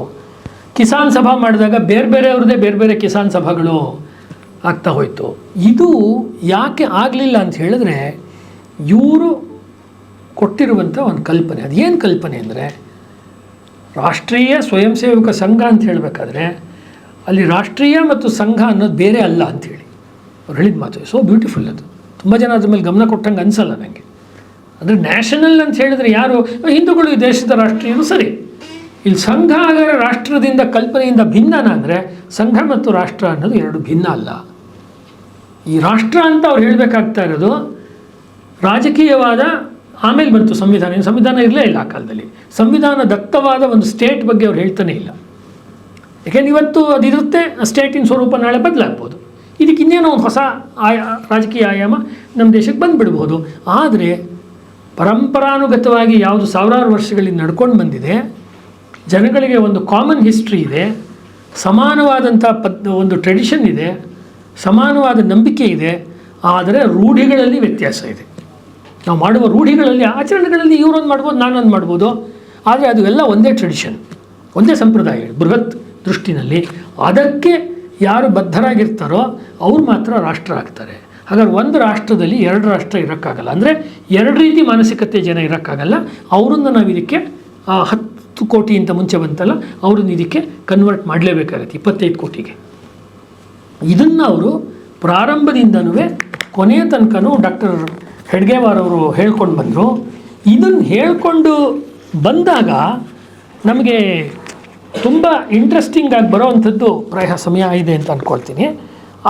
ಇರೋವಂಥ ಒಂದು ಅಂಶ ಏನು ಅಂತ ಹೇಳಿದ್ರೆ, ಒಬ್ಬರು ಒಂದು ಮಾತು ಹೇಳ್ತಾರೆ ನೋಡಿ, ಅದನ್ನು ಈ ನಾಹಾ ಪಾಲ್ಕರಿಂದ ಹೇಳ್ತೀನಿ. ಒಬ್ಬರು ದೊಡ್ಡ ವ್ಯಕ್ತಿ ಒಂದು ಮಾತು ಹೇಳ್ತಾರೆ, doctor G shattered my ego, how did I give in to his influence? I used to teach English and politics to BA students and zoology to BSc students at Banaras Hindu University. Alongside my teaching, I kept myself busy in a range of other activities. I do not know when and how the Sangh way of thinking entered my mind. I simply cannot explain it, but it certainly did. As the great Sant Gnaneshwara said, this is an experience, it is beyond explanation. ಇದನ್ನು ಹೇಳಿರೋದು ಗುರೂಜಿಯವರು. ಅದರಲ್ಲಿ ಅವ್ರು ಹೇಳೋದು, ಬೆಕ್ಕು ಇಲಿಯನ್ನು ಹಿಡಿಯುವಂತೆ ಅವರು ನನ್ನನ್ನು ಹಿಡಿದು ಬಿಟ್ಟರು ಅನ್ನೋದು ಪ್ರಸಿದ್ಧವಾದ ಮಾತು. ಅಂದರೆ ಇವ್ರ ಥರ MSc ಮಾಡಿದವರು, LLB ಮಾಡಿದವರು, ಅಷ್ಟೊಂದು ಇಂಟೆಲೆಕ್ಚುಯಲ್ಲು, ಸಾವಿರಾರು ಪುಸ್ತಕಗಳನ್ನು ಓದಿ ಜೀರ್ಣಿಸ್ಕೊಂಡಿದ್ದವರು ಗುರೂಜಿಯವರು. ಡಾಕ್ಟರ್ ಜಿಯವರು ಪುಸ್ತಕ ಓದ್ತಾ ಇದ್ರು ಅಂತ ನಮಗೆಲ್ಲೂ ಹುಡುಕಿದ್ರೂ ಒಂದು ಉದಾಹರಣೆ ಸಿಕ್ಕೋದಿಲ್ಲ, ಎಲ್ಲೂ ಸಿಕ್ಕೋದಿಲ್ಲ ಅಲ್ವಾ. ಅವ್ರ ಪುಸ್ತಕಗಳನ್ನು ಓದ್ತಾ ಇದ್ರು ಅಥವಾ ಬೇರೆಯವ್ರಿಗೆ ಪುಸ್ತಕ ಓದಿ ಅಂತ ಎಂಕರೇಜ್ ಮಾಡ್ತಾಯಿದ್ರು. ಆ ಥರದ ನಾವು ಯಾವುದನ್ನು ಸಾಧಾರಣವಾದ ಒಂದು ಇಂಟೆಲೆಕ್ಚುವಲ್ ಆ್ಯಕ್ಟಿವಿಟಿನ ಕರಿತೀವಿ, ಅದು ಯಾವುದೂ ಮಾಡಿಲ್ಲ. ಒಟ್ಟಿಗೆ ಹರಟೆ ಹೊಡೆಯೋದು, ಖುಷಿಯಾಗಿರೋದು, ಅವ್ರ ಮನೆಗೆ ಇವ್ರು ಹೋಗೋದು, ಇವ್ರ ಮನೆಗೆ ಅವ್ರು ಬರೋದು, ಇದರಿಂದ ಒಂದು ಸಂಘಟನೆಯನ್ನು ಕಟ್ಟೋಕ್ಕಾಗತ್ತಾ ಅಂತ ಈಗಲೂ ಅನೇಕರಿಗೆ ಒಂದು ಅನುಮಾನ ಬರುತ್ತೆ. ಅದನ್ನು ನಾವು ಇಲ್ಲಿ ನೋಡ್ಬೋದು. ಮತ್ತು ಆ ಸುತ್ತ ಇರುವ ದೇಶಗಳ ಉದಾಹರಣೆ ಕೊಟ್ಟನಲ್ಲ, ಆವಾಗ ಆ ಕೆಲಸವನ್ನು ಈ ಬೆಕ್ಕು ಇಲಿಯನ್ನು ಹಿಡಿಯಿತು ಅನ್ನೋ ಇದಕ್ಕೆ ಒಂದು ಪ್ರಭಾವಕ್ಕೆ ಸಿಗಾಕೊಂಡ ಗುರೂಜಿಯವರು ಸಂಘದ 2ನೆಯ ಸರಸಂಘ ಚಾಲಕರು ಆದಮೇಲೆ ಅವರು ನೇಪಾಳಕ್ಕೆ ಭೇಟಿ ಕೊಟ್ಟು ನೇಪಾಳ ಭಾರತದ ಒಂದು ಬಾಂಧವ್ಯವನ್ನು ಹೆಚ್ಚು ಮಾಡೋ ಪ್ರಯತ್ನ ಮಾಡ್ತಾರೆ. ಮತ್ತು ಅವರು ಬರ್ಮಾ ದೇಶಕ್ಕೆ ಭೇಟಿಯನ್ನು ಕೊಟ್ಟು ಬರ್ಮಾ ದೇಶದಲ್ಲಿ ಇದೊಂದು ಹೇಳಲೇಬೇಕಾದಂಥ ಭಾಳ ಇಂಪಾರ್ಟೆಂಟ್ ಅಂತ ವಿಷಯ ಇದು. ಬರ್ಮಾ ದೇಶದಲ್ಲಿ ಅವರು ಒಂದು ಏನು ಹೇಳ್ತೀರಾ, ಹಿಂದೂಗಳಿಗೂ ಮತ್ತು ಬೌದ್ಧರಿಗೂ ಕೂಡ ಒಂದು ಬಂಧುತ್ವ ಇದೆ, ಬಂಧುತ್ವವನ್ನು ನಾವು ಜಾಸ್ತಿ ಮಾಡಬೇಕು ಅನ್ನೋ ಕೆಲಸವನ್ನು ಅವ್ರು ಮಾಡ್ತಾರೆ. ತುಂಬ ಇಂಪಾರ್ಟೆಂಟ್ ಇದೆ ಆ್ಯಕ್ಚುಲಿ. ಹೇಗೆ ಡಾಕ್ಟರ್ ಬಾಬಾ ಸಾಹೇಬ್ ಅಂಬೇಡ್ಕರ್ ನಿನ್ನೆ ನೋಡಿದಂತೆ ಬರ್ಮಾ ಸಮಾಜದ ಒಂದು ಸಾಮಾಜಿಕ ಐಕ್ಯತೆಯ ದೃಷ್ಟಿಯನ್ನು ಕಂಡು ಒಂದು ಬುದ್ಧಿಸಮ್ ಅನ್ನೋವಂಥದ್ದು ಆಗ್ಬೋದು, ನಮ್ಮ ದೇಶದ ಪುನರುತ್ಥಾನಕ್ಕೊಂದು ದೊಡ್ಡ ಒಂದು ವೆಹಿಕಲ್ ಆಗ್ಬೋದು ಅಂತ ಅಂದ್ಕೊಂಡ್ರೋ, ಅದೇ ರೀತಿಯ ಕೆಲಸವನ್ನು ಒಂದು ಸನಾತನ ಧರ್ಮಕ್ಕೆ ಸಂಬಂಧಪಟ್ಟ ಸಂಘ ಅಂದರೆ ಬೌದ್ಧರು ಮತ್ತು ಹಿಂದೂಗಳೆಲ್ಲರೂ ಸೇರ್ಕೊಂಡು ಮಾಡ್ಬೋದಾದ್ದು ಅಂಥೇಳಿ ಮಯನ್ಮಾರ್ ಅಥವಾ ಬ್ರಹ್ಮದೇಶದಲ್ಲಿ ಗುರೂಜಿಯವರ ಮಾರ್ಗದರ್ಶನದಲ್ಲಿ ಒಬ್ಬರು ಅಲ್ಲಿ ಆರಂಭ ಮಾಡ್ತಾರೆ. ರಂಗಹರಿಯವರ ಪುಸ್ತಕದಲ್ಲಿ ಈ ವಿಷಯ ತುಂಬ ಡೀಟೇಲ್ ಆಗಿ ನಮಗೆ ಬಂದಿದೆ. ಅಂದರೆ ಡಾಕ್ಟರ್ ಅಂಬೇಡ್ಕರ್ ಅವರು ಮಾಡಿದಂಥ ಬೌದ್ಧ ಧರ್ಮದ ಆಧಾರದ ಮೇಲೆ ಹಿಂದೂ ಸಮಾಜವನ್ನು ಐಕ್ಯಗೊಳಿಸುವ ಪ್ರಯತ್ನದ ಕಥೆ ನಮಗೆ ಗೊತ್ತಿದೆ. ಆದರೆ ಗುರೂಜಿಯವರು ಯಾರು ಡಾಕ್ಟರ್ ಜಿಯವರ ಮುಂದೆ ಬಂದಂಥ ಸಕ್ಸಸ್ಸರು ಅವರು ಮಾಡಿದಂಥ ಈ ಪ್ರಯತ್ನ ಗೊತ್ತಿಲ್ಲ. ಅದಕ್ಕೆ ವಾಪಸ್ ನಾನು ನಿನ್ನೆ ಹೇಳಿದ್ದೇ ಹೇಳೋದಾದರೆ, ಸನಾತನ ಹಿಂದೂ ಧರ್ಮ ಅಂತ ಹೇಳುವಾಗ ನಮ್ಮ ತಲೆಯಲ್ಲಿ ಉಪನಿಷತ್ತುಗಳು, ಶೈವ ವೈಷ್ಣವ ಮತ್ತೊಂದು ಶಾಕ್ತ ಅದೆಲ್ಲ ಎಷ್ಟು ಗಟ್ಟಿಯಾಗಿ ಕೂತಿದೆಯೋ, ಬೌದ್ಧ ಮತ್ತು ಜೈನ ಅನ್ನುವಂಥದ್ದು ಅಷ್ಟೇ ಪ್ರಬಲವಾಗಿ ಇದು ಹಿಂದುತ್ವದ ಭಾಗ ಅನ್ನೋದು ನಮಗಿಲ್ಲ. ಆದರೆ ಗುರೂಜಿಯವರ ಮನಸ್ಸಿನಲ್ಲಿ ಅದು ತುಂಬ ಸ್ಪಷ್ಟವಾಗಿ ಕೂತಿದೆ. ಅದನ್ನು ಅವರು ಬೌದ್ಧರ ಸಂಘಟನೆ ಮಾಡುವ ವಿಚಾರವನ್ನು ಹೇಳ್ತಾರೆ. ಆಮೇಲೆ ಈ ಸಾವಿರಾರು ಪುಸ್ತಕಗಳನ್ನು ಓದುತ್ತಿದ್ದಂಥ ಗುರೂಜಿಯವರು ಡಾಕ್ಟರ್ ಜಿಯವ್ರ ಪ್ರಭಾವಕ್ಕೆ ಸಿಗಾಕೊಂಡು ಜನಗಳ ಜೊತೆ ಸೇರಿ ಅವರು ಮಾಡ್ತಾ ಹೋದಾಗ ಯಾದವರಾವ್ ಜೋಶಿಯವರವರೆಲ್ಲ ಇರುವಂಥ ಒಂದು ಘಟನೆ. ಆ ಸಂದರ್ಭದಲ್ಲಿ ಈ ಬಾಂಬೆಲಿ ಸೇರಿಕೊಂಡಿದ್ದಾಗ ಸಂಜೆ ಚಹಾಪಾನ ಟೀ ಕುಡಿಬೇಕಾದ್ರೆ ಏನೋ ಒಂದು ವಿಷಯ ಬರುತ್ತೆ, ಏನೋ ಇಂಟ್ರೆಸ್ಟಿಂಗ್ ಡಿಸ್ಕಷನ್ ಬರುತ್ತೆ. ಆವಾಗ ಒಬ್ಬ ಕಾರ್ಯಕರ್ತ ಗುರೂಜಿಗೆ ಹೇಳ್ತಾನೆ, ಇದ್ರ ಬಗ್ಗೆ ಯಾರಾದರೂ ಒಂದು ಪುಸ್ತಕ ಬರೀಬೇಕು. ಸಂಘ ಇಸ್ ನಾಟ್ ಆ್ಯಂಟಿ ಇಂಟೆಲೆಕ್ಚುಯಲ್ ಅನ್ನೋದು ನಾನು ಇದನ್ನು ಹೇಳ್ತಾ ಇರೋದು. ಬಟ್ ಇಂಟೆಲೆಕ್ಚುಯಲ್ ಅಂದರೆ ಏನು ಅನ್ನೋದ್ರ ಬಗ್ಗೆ ಡೆಫಿನಿಷನ್ನು ಸಂಘದ್ದು ಬೇರೆ ಇದೆ. ಅದನ್ನು ಮನಗಾಣಿಸೋಕ್ಕೆ ಎಕ್ಸಾಂಪಲ್ ಕೊಡ್ತಿರೋದು. ಇದ್ರ ಬಗ್ಗೆ ಒಂದು ಸಬ್ಜೆಕ್ಟ್ ಮೇಲೆ ಒಂದು ಪುಸ್ತಕ ಬರೀಬೇಕು ಅಂದಾಗ ಗುರೂಜಿಯವರು ರಂಗಹರಿಯವರು ಹೇಳುವಂತೆ ಅವನ ಅಭಿಪ್ರಾಯವನ್ನು ಖಂಡಿಸುತ್ತಾ, ನೀವು ಯೋಚಿಸುವಂಥ ರೀತಿಯಲ್ಲಿ ಅದೇನು ಅಗತ್ಯ ಇಲ್ಲ, ಒಂದು ಗ್ರಂಥ ಎಷ್ಟೇ ಉತ್ತಮವಿದ್ದರೂ ಅದನ್ನು ಮುಂದಿಟ್ಟುಕೊಂಡು ಯಾವುದೇ ಕೆಲಸ ಮಾಡಲಾಗುವುದಿಲ್ಲ. ಒಂದು ಪುಸ್ತಕ ಇಟ್ಕೊಂಡು ಕೆಲಸ ಮಾಡೋಕ್ಕಾಗಲ್ಲ. ಆ ಪುಸ್ತಕದ ತತ್ವ ಜೀವನದಲ್ಲಿ ಆಚರಣೆಯಲ್ಲಿದ್ದಾಗ, ಈಗ ಭಗವದ್ಗೀತೆಯಲ್ಲಿ ಕರ್ಮಣ್ಯವಾಧಿಕಾರಸ್ತೆ ಅಂದರೆ ನಂಗೆ ಅರ್ಥ ಆಗಲ್ಲ. ನಮ್ಮ ಅಜ್ಜಿನೋ ಮುತ್ತಜ್ಜಿನೋ ನಮ್ಮ ಮನೇಲಿ ಇನ್ಯಾರೋ ಆ ರೀತಿ ಜೀವನ ಸುತ್ತಮುತ್ತ ಮಾಡೋದನ್ನು ನೋಡಿ, ಓ ಇದಿರಬೇಕು ಕೃಷ್ಣ ಹೇಳಿದ್ದು ಅಂತ ನನಗೆ ಗೊತ್ತಾಗುತ್ತೆ. ಅದಕ್ಕೆ ಆದರ್ಶ ಜೀವಂತವಾಗಿ ನಡ್ಕೊಳ್ಳೋ ಜನ ಬೇಕು, ಅವ್ರನ್ನೇ ಇವರು ಸ್ವಯಂ ಸೇವಕರು ಅಂತ ಕರೆದಿದ್ದು. ಹಾಗಾಗಿ ಇವೆಲ್ಲ ಸಂಗತಿ ಉದಾಹರಣೆ ಹೇಳ್ತಾರೆ. ಈ ಎಲ್ಲ ವಿಚಾರಗಳು ಗೋಳ್ವಲ್ಕರ್ ಅವರ ವಿಚಾರ ದರ್ಶನದಲ್ಲಿ ನೋಡಿ ಅಂತೀರ. ಅದರಿಂದ ಅಗತ್ಯವೆನಿಸುವಂಥ ಸಂಸ್ಕಾರಗಳು ಸ್ವಯಂ ಸೇವಕರಿಗೆ ಏನು ಸಿಗುತ್ತೆ? ಒಂದು ಪುಸ್ತಕ ಬರೆದ್ಬಿಟ್ಟು ಗೋಳ್ವಲ್ಕರ್ ದರ್ಶನ ಅಂದರೆ ಏನು ಸಿಗುತ್ತೆ? ಯಾಕೆಂದರೆ ಗ್ರಂಥಕ್ಕೆ ಒಂದು ಮಿತಿ ಇದೆ. ಆದರೆ ಅದರಲ್ಲೇ ರಂಗಹರಿಯವರು ಹೇಳೋ ಮಾತು ಹೇಳಿ ನಿಲ್ಲಿಸ್ತೀನಿ. ಒಂದು ಒಳ್ಳೆಯ ಗ್ರಂಥ ಒಬ್ಬ ರಾಧಾಕೃಷ್ಣನ್ ಒಬ್ಬ ಫಿಲಾಸಫರ್ನ ಹುಟ್ಟಾಕ್ಬೋದು. ರಂಗಹರಿಯವರು ಹೇಳುವಂತೆ ಒಂದು ಒಳ್ಳೆಯ ಗ್ರಂಥ ರಮಣ ಮಹರ್ಷಿಯನ್ನು ಹುಟ್ಟಾಕೋಕ್ಕಾಗಲ್ಲ, ರಾಮಕೃಷ್ಣ ಪರಮಹಂಸನ ಹುಟ್ಟಾಕೋಕ್ಕಾಗಲ್ಲ. ಸಾಧನೆಯಿಂದಲೇ ಬರುವಂಥದ್ದು. ಅಂಥ ಸಾಧನೆ ಮಾಡುವ ಲಕ್ಷಾಂತರ ಜನಗಳನ್ನು ಒಂದು ಹೆಚ್ಚು ಬರಿದೆ ಅವರ ಹೃದಯವನ್ನು ಪರಿವರ್ತನೆ ಮಾಡೋದ್ರ ಮೂಲಕ ಡಾಕ್ಟರ್ ಹೆಡ್ಗೇವಾರ್ ಅವರು ವ್ಯಕ್ತಿಗೆ ಗಮನ ಕೊಟ್ಟರು. ಸಾಮುದಾಯಿಕ ಬದಲಾವಣೆ ಆಗಬೇಕಾದ್ರೆ ವ್ಯಕ್ತಿಯ ಮಟ್ಟದಲ್ಲೇ ಆಗಬೇಕು ಅನ್ನುವುದೇ ಅವರ ಮುಖ್ಯವಾದ ವಿಷಯ. ಹಾಗಾಗಿ 100 ವರ್ಷದಲ್ಲಿ ಪ್ರಾರಂಭದಲ್ಲಿ ಸಂಘ ಏನು ಕೆಲಸಗಳನ್ನು ಮಾಡ್ಕೊಂಡು ಬಂತೋ ಅದಕ್ಕೆ ಬೇರೆ ಬೇರೆ ಆಯಾಮಗಳನ್ನು ಅವರು ಜೋಡಿಸ್ಕೊಂಡು ಬರೋ ಕೆಲಸಗಳನ್ನು ಮಾಡ್ತಾ ಇದ್ದಾರೆ ಹೊರತು ಬೇರೆ ಸಂಘಟನೆಗಳು ಮೂಲ ಸ್ವರೂಪವನ್ನೇ ಬಿಟ್ಟು ಅವ್ರು ಇನ್ನೇನೇನೋ ಮಾಡೋಕ್ಕೆ ಹೊರಟರು ಅನ್ನುವಂತೆ ಆಗಲಿಲ್ಲ. 100 ವರ್ಷ ಹಿಂದೆನೂ ಶಾಖೆ ಮಾಡ್ತಿದ್ರು. ಈಗಲೂ 5:30 6:30 ಅಥವಾ 6 7 ಒಂದು ಶಾಖೆ ಎಲ್ಲೋ ಒಂದು ಕಡೆ ನಮ್ಮ ಉಪನ್ಯಾಸ ನಡೆಯುವಾಗಲೇ ನಡೆದು ಶಾಖೆ ಧ್ವಜ ಪ್ರಣಾಮ ಮಾಡಿ ಮುಗಿಸಿರ್ತಾರೆ. ಇದು ಇವರ ಸ್ಟ್ರೆಂತ್. ಇದು ಬೇರೆ ದೇಶಗಳವರು ಇದನ್ನು ಇಮಿಟೇಟ್ ಮಾಡೋಕ್ಕೆ ಹೋದರು. ಕ್ರೈಸ್ತ ಮಿಷನರಿಗಳು, ಕ್ರೈಸ್ತ ಪಾದ್ರಿಗಳು ಅವರೆಲ್ಲ ಈ ಮಾದರಿಯನ್ನು ನಾವು ಯಾಕೆ ಇಟ್ಕೋಬಾರ್ದು ನಮ್ಮ ಕೆಲಸಕ್ಕೆ, ಅಂದರೆ ಅವರ ಕ್ರಿಶ್ಚಿಯನ್ ಕೆಲಸಕ್ಕೆ ಮಾಡಬಾರ್ದು ಅನ್ನೋದನ್ನು ಅವರು ಪ್ರಯತ್ನವನ್ನು ಮಾಡಿದ್ದಾರೆ. ಫ್ರೆಂಚ್ 3 ಜನ ಲೇಖಕರು ಆ ಸಬ್ಜೆಕ್ಟ್ನೇ ಇಟ್ಕೊಂಡು RSSನ ಕಾರ್ಯಪದ್ಧತಿ ಕ್ರೈಸ್ತರ ಮತಾಂತರದ ಕೆಲಸಗಳಿಗೆ ಹೆಂಗೆ ಉಪಯೋಗ ಆಗ್ಬೋದು ಅಂತ ಸ್ಟಡಿ ಮಾಡಿ ದೊಡ್ಡ ಗ್ರಂಥವನ್ನೇ 3 ಜನ ಫ್ರೆಂಚು ಆಥರ್ಸು ಬರೆದಿದ್ದಾರೆ. ಇಟ್ಸ್ ಎ ಸಕ್ಸಸ್ಫುಲ್ ಮತ್ತು ಗ್ರಂಥ ಬರೆದಿದ್ದಾರೆ. ಆ ರೀತಿ ಇದೆ. ಹಾಗಾಗಿ ಡಾಕ್ಟರ್ ಕೇಶವ ಬಲಿರಾಮ್ ಹೆಡ್ಗೇವಾರ್ ಅವರು ಒಂದು ರೀತಿ ಸಮಾಜ ಪರಿವರ್ತನೆ ಆಗಬೇಕು, ಆದರೆ ಅದು ಶಾಶ್ವತವಾಗಿ ಆಗಬೇಕು ಮತ್ತು ಅದು ಹಿಂದೂ ರಾಷ್ಟ್ರದ ನಿರ್ಮಾಣಕ್ಕಾಗಬೇಕು ಅಂತ ಹೇಳಿದ್ರು. ಅಂಬೇಡ್ಕರ್ ಅವರು ಸಮಾಜದ ಪರಿವರ್ತನೆ ಕ್ರಾಂತಿಕಾರಿ ರೂಪದಲ್ಲಾಗಬೇಕು ಮತ್ತು ಅದು ಕೂಡ ಹಿಂದುತ್ವದ ಬದಲಾವಣೆ, ಹಿಂದುತ್ವದ ಪ್ರತಿಷ್ಠಾಪನೆಗಾಗಿ ಆಗಬೇಕು ಅಂತ ಹೇಳಿದ್ರು. ಲೋಹಿಯಾ ಅವರು ಇಷ್ಟಲ್ಲದೆ ಹೋದರೂ ಕೂಡ ಹಿಂದುತ್ವದ ಅಂಗಗಳಾದ ರಾಮಾಯಣ, ಮಹಾಭಾರತ ಇತ್ಯಾದಿ ಕಲ್ಚರಲ್ ರೂಟ್ಸ್, ಸಾಂಸ್ಕೃತಿಕ ಬೇರುಗಳನ್ನು ಬಿಡದೆ ನಮ್ಮ ದೇಶದಲ್ಲಿ ನಾವು ಅವ್ರು ಹೇಳಿದಂಥ ಸಪ್ತಕ್ರಾಂತಿಯ ವಿಚಾರಗಳನ್ನು ತರಬೇಕು ಅಂತ ಹೇಳಿದ್ರು. ವಯಸ್ಸಿನಲ್ಲಿ ಪ್ರಾಯ ಇವರಿಬ್ಬರಿಗಿಂತ ಅಥವಾ ಹೆಚ್ಚು ಕಡಿಮೆ ಸ್ವಲ್ಪ ಇವರೇ ಸೀನಿಯರ್ ಅಂತ ಕಾಣುತ್ತೆ ಡಾಕ್ಟರ್ ಹೆಡ್ಗೇವಾರ್ ಅವರು. ಹಾಗಾಗಿ ಯಾವತ್ತೂ ಮನೆಯಲ್ಲಿ ಊಟ ಬಡಿಸ್ಬೇಕಾದ್ರೆ ಹಿರಿಯರು ಕೊನೆಯ ಪಂಕ್ತಿನಲ್ಲಿ ಊಟಕ್ಕೆ ಕೂರಬೇಕು ಅನ್ನೋ ಒಂದು ಪದ್ಧತಿಯ ರೀತಿ ಡಾಕ್ಟರ್ ಹೆಡ್ಗೇವಾರ್ ಅವ್ರನ್ನ ನಾನು ಕೊನೆಯಲ್ಲಿ ಇಟ್ಕೊಂಡಿರೋದು ಏನಕ್ಕೆ ಅಂತ ಹೇಳಿದ್ರೆ ಅವ್ರ ಕೆಲಸ ಹೆಚ್ಚು ದೀರ್ಘಕಾಲ ಬಾಳ್ತಾ ಇದೆ ಅಂಥೇಳಿ.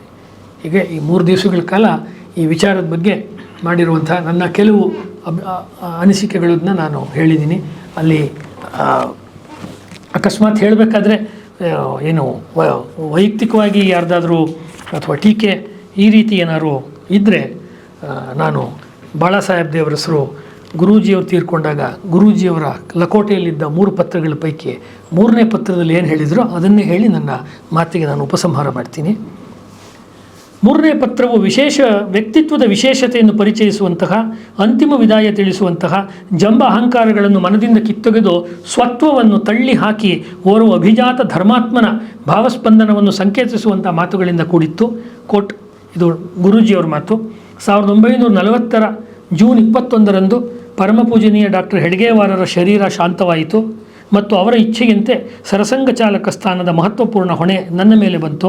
ನನಗಂತೂ ಆಗ ಏನೂ ಗೊತ್ತಿರಲಿಲ್ಲ. ಅಷ್ಟಾದರೂ ಆ ಎಲ್ಲ ಹಳೆಯ ಕಾರ್ಯಕರ್ತರು ತುಂಬು ಮನಸ್ಸಿನಿಂದ ಸಹಕರಿಸಿದರು ಮತ್ತು ಮಾರ್ಗದರ್ಶನ ಮಾಡಿದರು ಮತ್ತು ಇಷ್ಟು ದೀರ್ಘಕಾಲದವರೆಗೆ ಸುಮಾರು 33 ವರ್ಷಗಳವರೆಗೆ ಈ ಭಾರವನ್ನು ನಾನು ವಹಿಸುತ್ತಾ ಬಂದೆ. ಈ ದೀರ್ಘ ಕಾಲಾವಧಿಯಲ್ಲಿ ನನ್ನ ಸ್ವಭಾವ ವೈಚಿತ್ರ್ಯದಿಂದಲೋ ಅಥವಾ ಅನ್ಯಾನ್ಯ ಕೊರತೆಗಳಿಂದಲೋ ದೋಷಗಳಿಂದಲೋ ನಮ್ಮ ಅನೇಕ ಕಾರ್ಯಕರ್ತರ ಮನಸ್ಸಿಗೆ ನೋವಾಗಿರಬಹುದು. ನಾನು ಕೈಜೋಡಿಸಿ ಕ್ಷಮೆ ಯಾಚಿಸುತ್ತೇನೆ. ಈ ಕ್ಷಮಾಯಾಚನೆಯಿಂದ ಗುರೂಜಿಯವರ ಅಂತಿಮ ಪತ್ರ ಎಂಡ್ ಆಗುತ್ತೆ. ಇದು ಕೂಡ ಸಂಘದ ಕಾರ್ಯಶೈಲಿಯನ್ನು ಅಥವಾ ಹೆಡ್ಗೇವಾರ್ ಅವರ ಕಲ್ಪನೆಯ ರಾಷ್ಟ್ರ ನಿರ್ಮಾಣದ ಕಲ್ಪನೆಯನ್ನೇ ತೋರಿಸುತ್ತೆ. ಅವರು ಬಾಲ ವಿವಾಹಕ್ಕೆ ವಿರೋಧಿಯಾಗಿದ್ದರು. ಚೈಲ್ಡ್ ಮ್ಯಾರೇಜ್ಗೆ ಅವರು ವಿರೋಧಿ ಇದ್ದರು. ಒಂದು. ಎರಡನೇದು ವಿಧವಾ ವಿವಾಹದ ಸಮರ್ಥಕರಾಗಿದ್ದರು. ಉದಾಹರಣೆಗೆ ಚಿಕ್ಕ ವಯಸ್ಸಿನ ಹುಡುಗಿಗೆ ಭಾಳ ದೊಡ್ಡ ವಯಸ್ಸಿನ ಒಬ್ಬ ಗಂಡಸನ್ನು ಮದುವೆ ಮಾಡುವಂಥ ಪರಿಸ್ಥಿತಿ ಬಂತು. ಡಾಕ್ಟರ್ ಜಿ ಅವರು ಮುನ್ನುಗ್ಗಿ, ಅಂದರೆ ಅವರೇ ಆ್ಯಕ್ಟಿವ್ ಆಗಿದ್ದು ಆ ಮದುವೆಯನ್ನು ತಪ್ಪಿಸ್ತಾರೆ. ಅಷ್ಟು ದೊಡ್ಡ ಹುಡುಗನಿಗೆ ಅಷ್ಟು ಏಜ್ ಡಿಫ್ರೆನ್ಸ್ ಇರುವಾಗ ಮದುವೆ ಮಾಡೋದ್ರಲ್ಲಿ ಏನೂ ಇಲ್ಲ ಅಂತ. ಆಮೇಲೆ ಆ ಕಾಲದಲ್ಲಿ ಪ್ರೇಮ ವಿವಾಹಗಳು ಶುರುವಾಗ್ತಾಯಿತ್ತು. ಗಜಾನನ ರಾವ್ ಮಾಡ್ಕೋಲ್ಕರ್ ಅಂತ ಒಬ್ಬ ರೈಟರ್, ಮರಾಠಿಯ ಕಾದಂಬರಿಕಾರ, ಅವರಿಗೆ ಪ್ರೇಮ ವಿವಾಹಕ್ಕೆ ಬೇಕಾದ ಒಂದು ವಾತಾವರಣ, ಅಂದರೆ ಪೂರಕವಾದ ರೀತಿಯಲ್ಲಿ ಮದುವೆ ಆಗೋದಕ್ಕೆ ಬೇಕಾದ ಅಡೆತಡೆಗಳನ್ನು ನಿವಾರಿಸಿ ಮದುವೆ ಆಗುವಂತೆ ಮಾಡಿಸಿದ್ದೇನೆ ಡಾಕ್ಟರ್ ಹೆಡ್ಗೇವಾರ್.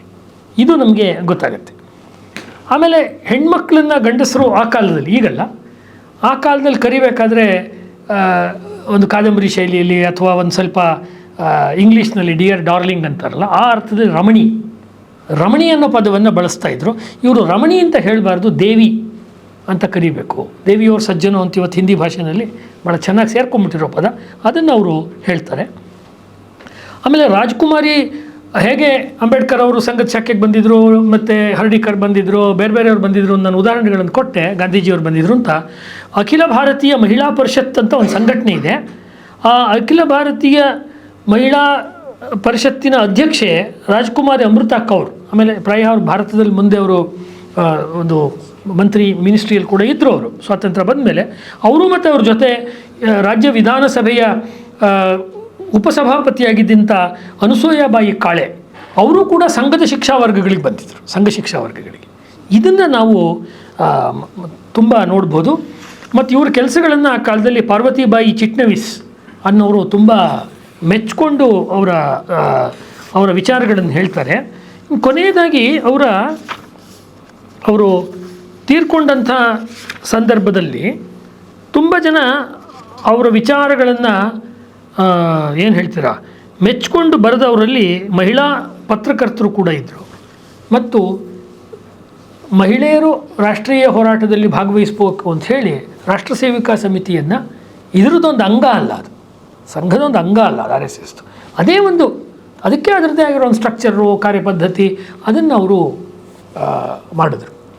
ಇದು ಅವರ ಮುಖ್ಯವಾಗಿರೋ ಮಹಿಳಾ ವಿಚಾರಕ್ಕೆ ಸಂಬಂಧಪಟ್ಟಿರೋದಿತ್ತು. ಮತ್ತು ಸಹಜವಾಗಿ ಅವರ ಒಂದು ಆಧ್ಯಾತ್ಮಿಕ ಪರಂಪರೆಯಿಂದ ಬಂದಾಗ ಅದೊಂದು ಹೇಳಿದ್ರೆ ಅರ್ಥ ಆಗ್ಬೋದು. ಅವಧೂತ ಗೀತೆ ಅಂತ ಒಂದು ಪುಸ್ತಕ ಇದೆ.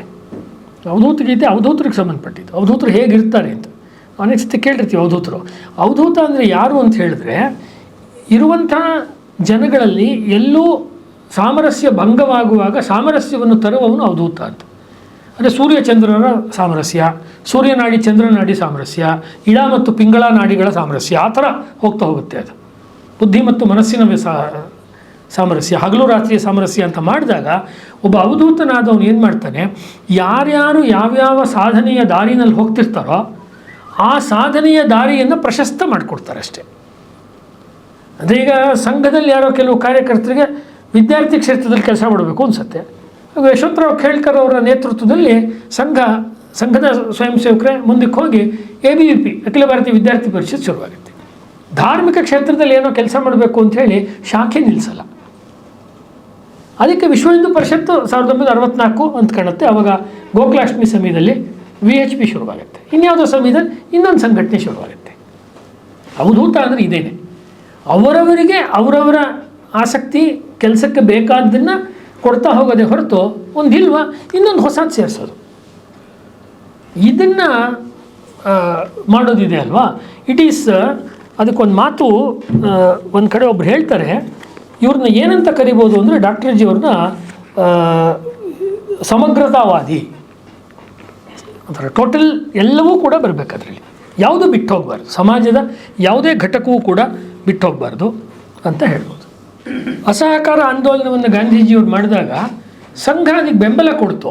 ಹಾಗಂತ ನಾವು ಅದರ ಎಲ್ಲ ಹೋರಾಟಕ್ಕೂ ಹೋಗಿ ನಾವು ಧುಮುಕ್ತೀವಿ ಅಂತಲ್ಲ. ಕಾರ್ಯಕರ್ತರು ಹೋಗ್ಬೋದಾದರೆ ಸಂಘದ ರೆಗ್ಯುಲರ್ ಕೆಲಸಕ್ಕೆ ತೊಂದರೆ ಆಗದಂತೆ ನೀವು ಆ ಕೆಲಸದಲ್ಲಿ ತೊಡಗ್ಬೋದು. ನಿಮ್ಗೇನೋ ಒಂದು ಕೆಲಸ ಕೊಟ್ಟಿರುತ್ತೆ, ಆ ಕೆಲಸ ಬಿಡೋಂಗಿಲ್ಲ, ನೀವು ಹೋಗ್ಬೋದು. ನೀವು ಈ ರೀತಿ ಕಾಂಪ್ರಮೈಸ್ ಅನ್ನೋಕ್ಕಿಂತ ಅದು ಅಕೊಮಡೇಟ್, ನಾನು ಬಳಸಿದ್ದು ಅಕೊಮಡೇಟ್ ಮಾಡಿ, ಅಲ್ಲಿ ಒಳಗೊಳ್ಳೋದು. ಅಂದರೆ ಸಂಘದಲ್ಲಿ ತೀವ್ರವಾಗಿ ಈಗ ಸುಮ್ಮನೆ ಉದಾಹರಣೆಗಳಾದ್ರೆ ಇಲ್ಲೇ ಇದೆ, ನಾವು ರಾಷ್ಟ್ರೋತ್ಥಾನ ಬಿಲ್ಡಿಂಗಲ್ಲೇ ಕಾರ್ಯಕ್ರಮ ನಡೀತಿದೆ. ರಾಷ್ಟ್ರೋತ್ಥಾನದವರೇ ಪ್ರಕಟ ಮಾಡಿರೋ ಒಂದು 500+ ಭಾರತಿ ನೋಡಿದ್ರೆ ತುಂಬ ಶಾಂತಿ ಮಾರ್ಗದಲ್ಲಿ ಹೋರಾಟ ಮಾಡಿರೋರ ಬಗ್ಗೆನೂ ಪುಸ್ತಕ ಮಾಡಿದ್ದಾರೆ. ಪ್ರಾಣವನ್ನೇ ಬಲಿದಾನ ಮಾಡಿ ರಕ್ತ ಚೆಲ್ಲಿರೋರದ್ದು ಪುಸ್ತಕ ಮಾಡಿದ್ದಾರೆ. ಯೋಧರು, ಸಂತರು, ಸಾಹಿತಿಗಳು ಅವ್ರದ್ದು ಪುಸ್ತಕ ಮಾಡಿದ್ದಾರೆ ಅಲ್ವಾ. ಯಾಕೆ ಅಂದರೆ ಇವರೆಲ್ಲರೂ ಸೇರ್ಕೊಂಡ್ಬಿಟ್ಟೆ ಒಂದು ಸೊಸೈಟಿ ಆಗಿದೆ. ನೀವು ಯಾವುದೋ ಒಂದು ಅಂತ ಮಾಡಿದಾಗ ಮಿಕ್ಕವರು ಅದರಿಂದ ಎಕ್ಸ್ಕ್ಲೂಡ್ ಆಗ್ತಾ ಹೋಗ್ತಾರೆ. ಶೇಷಾದ್ರಿ ಅವರು ಭಾಳ ಹಿಂದೆ ಹೇಳಬೇಕಾದ್ರೆ, ನಮ್ಮ ಕಾರ್ಯ ಹೇಗೆ ಅಂತ ಹೇಳ್ಬೇಕಾದ್ರೆ ಹೋವೆ ಶೇಷಾದ್ರಿ ಅವರು, ಇದು ನಾಟ್ ಓನ್ಲಿ ಅಲ್ಲ, ಇದು ಬಟ್ ಆಲ್ಸೋ ಅಂತ. ಇದು ಇರಲಿ, ಅದೊಂದು ಇದೆಯಾ, ಅದಿರಲಿ, ಅದು ನನಗೆ ಇಷ್ಟ ಆಗದೆ ಇರ್ಬೋದು, ನಿಮ್ಗೆ ಇಷ್ಟ ಆಗುತ್ತೆ, ಅದು ಇರಲಿ ನಮ್ಮ ಜೊತೆ. ಅಂದರೆ ಜೆ ಕೃಷ್ಣಮೂರ್ತಿ ಅವ್ರನ್ನ ಇವರು ಫಾಲೋ ಮಾಡಿಲ್ಲ, ಜೆ ಕೃಷ್ಣಮೂರ್ತಿ ಥರನೇ ಅಂತ ಅನಿಸುತ್ತೆ ನನಗೆ. Is one more J Krishnamurti. ಯಾರು ಡಾಕ್ಟರ್ ಜಿ ಹೆಂಗೆ ಅಂತ ಹೇಳಿ is equal to J Krishnamurti, Jiddu Krishnamurti. ಯಾಕಿದನ್ನು ನಾನು ಹೇಳ್ತೀನಿ ಅಂದರೆ, ಕೃಷ್ಣಮೂರ್ತಿ ಅವ್ರು ಹೇಳ್ತಾ ಇದ್ದಿದ್ದು don't answer the question, answer the questioner. ನೀವೊಂದು ಪ್ರಶ್ನೆ ಕೇಳಿದ್ರೆ ಆ ಪ್ರಶ್ನೆಯಿಂದ ನಿಮ್ಮ ನೋವಿರುತ್ತೆ, ನಿಮ್ಮ ಕನ್ಫ್ಯೂಷನ್ನು ಅಥವಾ ಕಳವಳ, ನಿಮ್ಮದೊಂದು ಆತಂಕ ಇರುತ್ತೆ. ಆ ಆತಂಕಕ್ಕೆ ಉತ್ತರ ಕೊಟ್ಟರೆ ಮಾತ್ರ ನಿಮಗೆ ಸಮಾಧಾನ ಆಗುತ್ತೆ. ನಿಮ್ಮ ಪ್ರಶ್ನೆನ ನಾನು ಬರೀ ಪ್ರಶ್ನೆಯಾಗಿ ತೊಗೊಂಡು ಉತ್ತರ ಕೊಟ್ಟರೆ ನನ್ನ ಉತ್ತರ ಬೌದ್ಧಿಕವಾಗಿರುತ್ತೆ. ಅದು ಸಂಘದಲ್ಲಿ ಒಂದು ಭಾಳ ಫೇಮಸ್ ಪದ ಇದೆಯಲ್ಲ, ಬೌದ್ಧಿಕ್ ಅಂತ. He was above baudhik. Doctor ji ಬೌದ್ಧಿಕ್ಕಿಂತ ಮೇಲೆ ಇದ್ದರು. ಯಾವ ಅರ್ಥದಲ್ಲಿ ಅಂದರೆ, ಕಲ್ಚರಲ್ ನ್ಯಾಷನ್ಯಾಲಿಟಿ ಇರಬೇಕು, ಸಮ್ಮಪ್ ಮಾಡಿ ಹೇಳೋದಾರೆ 3 ಲೈನಲ್ಲಿ. ಅವ್ರ ಒಟ್ಟು ವಿಚಾರ ನನಗೆ ಅರ್ಥ ಆಗಿದ್ದು ಇಷ್ಟೇ. ಸಾಂಸ್ಕೃತಿಕ ರಾಷ್ಟ್ರೀಯತೆ ಇರಬೇಕು, ಆಮೇಲೆ ಸೇಕ್ರೆಡ್ ನ್ಯಾಷನ್ಯಾಲಿಟಿ, ಪವಿತ್ರವಾದಂಥ ವೈಚಾರಿಕತೆ. ಯಾಕೆಂದ್ರೆ ನಮ್ಮಲ್ಲಿ ವೈಚಾರಿಕತೆ ಅಂದ ತಕ್ಷಣ ತೂ ಮೈ ಅಂತ ಜಗಳ, ಅದೊಂದು ವಾದ ಇದೊಂದು ವಾದ. ಇಲ್ಲ, ಇದೊಂದು ಒಂದು ಈಶ್ವರೀ ಕಾರ್ಯವನ್ನು ಮಾಡಬೇಕಾದ್ರೆ ನಾವು ನಮ್ಮ ಬುದ್ಧಿಯನ್ನು, ತರ್ಕವನ್ನು ಪವಿತ್ರವಾದ ರೀತಿಯಲ್ಲಿ ಬಳಸ್ತಾ ಇದ್ದೀವಿ. ಅಲ್ಲಿ ಇವ್ರು ಸರಿ ಅವ್ರು ತಪ್ಪು ಅನ್ನೋಕ್ಕಿಂತ ಆ ಕೆಲಸ ಇನ್ನು ಮುಂದಕ್ಕೆ ಹೋಗುವಾಗ ಹೊರಟೋಗ್ತಾ ಇರಬೇಕದು. ಸೊ ನಾನೇ ಬಳಸಿರೋ ಪದ ಇದು, ಸೇಕ್ರೆಡ್ ರ್ಯಾಷನಾಲಿಟಿ, ಕಲ್ಚರಲ್ ನ್ಯಾಷನಾಲಿಟಿ. ಮೂರನೇದು ಇನ್ಕ್ಲೂಸಿವ್ ಮೆಂಟಾಲಿಟಿ, ಆವಾಗಲೇ ಬಂತು ಇನ್ಕ್ಲೂಸಿವ್ ಮೆಂಟಾಲಿಟಿ, ಎಲ್ಲನೂ ಸೇರಿಸ್ಕೊಳ್ತಾ ಹೋಗೋಣ, ಇದು ಮೂರನೇದು.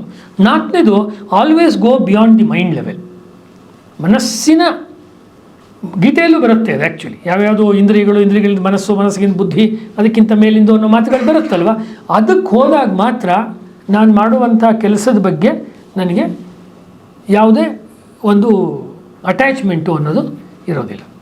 ಇದನ್ನು ನಾವು ಉದ್ದಕ್ಕೂ ಅವರ ಜೀವನದಲ್ಲಿ ನಾವು ನೋಡಬೇಕು. ಹಾಗಾಗಿ ಒಂದು ರೀತಿಯಾಗಿ ಏನು ಹೇಳ್ತೀರಾ, ಒಂದು ಅಚಲವಾದ ದೃಢ ನಿರ್ಧಾರ, ಸಂಘಟನಾ ಕೌಶಲ, ವೈಚಾರಿಕ ಪಾವಿತ್ರ, ಇವುಗಳನ್ನು ಇಟ್ಕೊಂಡವರು ಒಂದು ರಾಷ್ಟ್ರೀಯ ಜಾಗೃತಿ ಮತ್ತು ರಾಷ್ಟ್ರದ ಹಿತಕ್ಕೋಸ್ಕರವೇ ಅಷ್ಟೂ ಕೆಲಸಗಳನ್ನು ಅವರು ಮಾಡ್ತಾ ಹೋದರು. ಅಂದರೆ ಅವ್ರಿಗೆ ಸೆಂಟರ್ ಫೋಕಸ್ ಇದ್ದಿದ್ದು ಅವ್ರಿಗೆ ರಾಷ್ಟ್ರ, ಸಾಮಾಜಿಕ ಸಮಸ್ಯೆಗಳಲ್ಲ ಅಂತ ನಾನು ಹೇಳ್ತಿರೋದು.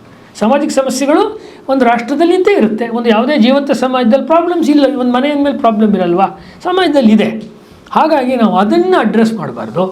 ಮೊನ್ನೆಯಿಂದ ಅವ್ರು ಕೇಳ್ತಿದ್ರಲ್ಲ, 2-3 ಸತಿ ಕೇಳಿದ್ರು, ಹಿಂದೂ ಧರ್ಮ ಅಂತ ಹೇಳಿದ್ರಲ್ಲ, ಬೌದ್ಧ ಮತ ಅನ್ಬೇಕಾ ಹಿಂದೂ ಧರ್ಮ ಅಂತ ಹೇಳಿದ್ರೆ, ನೀವು ಹಿಂದೂ ಧರ್ಮ ಅಂದರೆ, ಧರ್ಮ ಅನ್ನೋ ಪದವನ್ನು ಹಿಂದೂಗೆ ಬಳಸೋದಾದರೆ ಜೈನಕ್ಕೂ ಧರ್ಮ ಅಂತ ಹೇಳಬೇಕು ನನ್ನ ಅಭಿಪ್ರಾಯದಲ್ಲಿ, ಬೌದ್ಧಕ್ಕೂ ಧರ್ಮ, ವೀರಶೈವ ಅಥವಾ ಲಿಂಗಾಯತಕ್ಕೂ ಧರ್ಮ ಅಂತ ಕರಿಬೇಕು. ಇಲ್ಲ ನೀವು ಸನಾತನ ಅಂತ ಕರೆಯೋದಾದರೆ ಇವೆಲ್ಲವೂ ಅದರಲ್ಲೇ ಬರುವಂಥ ಮಾತುಗಳಾಗುತ್ತೆ.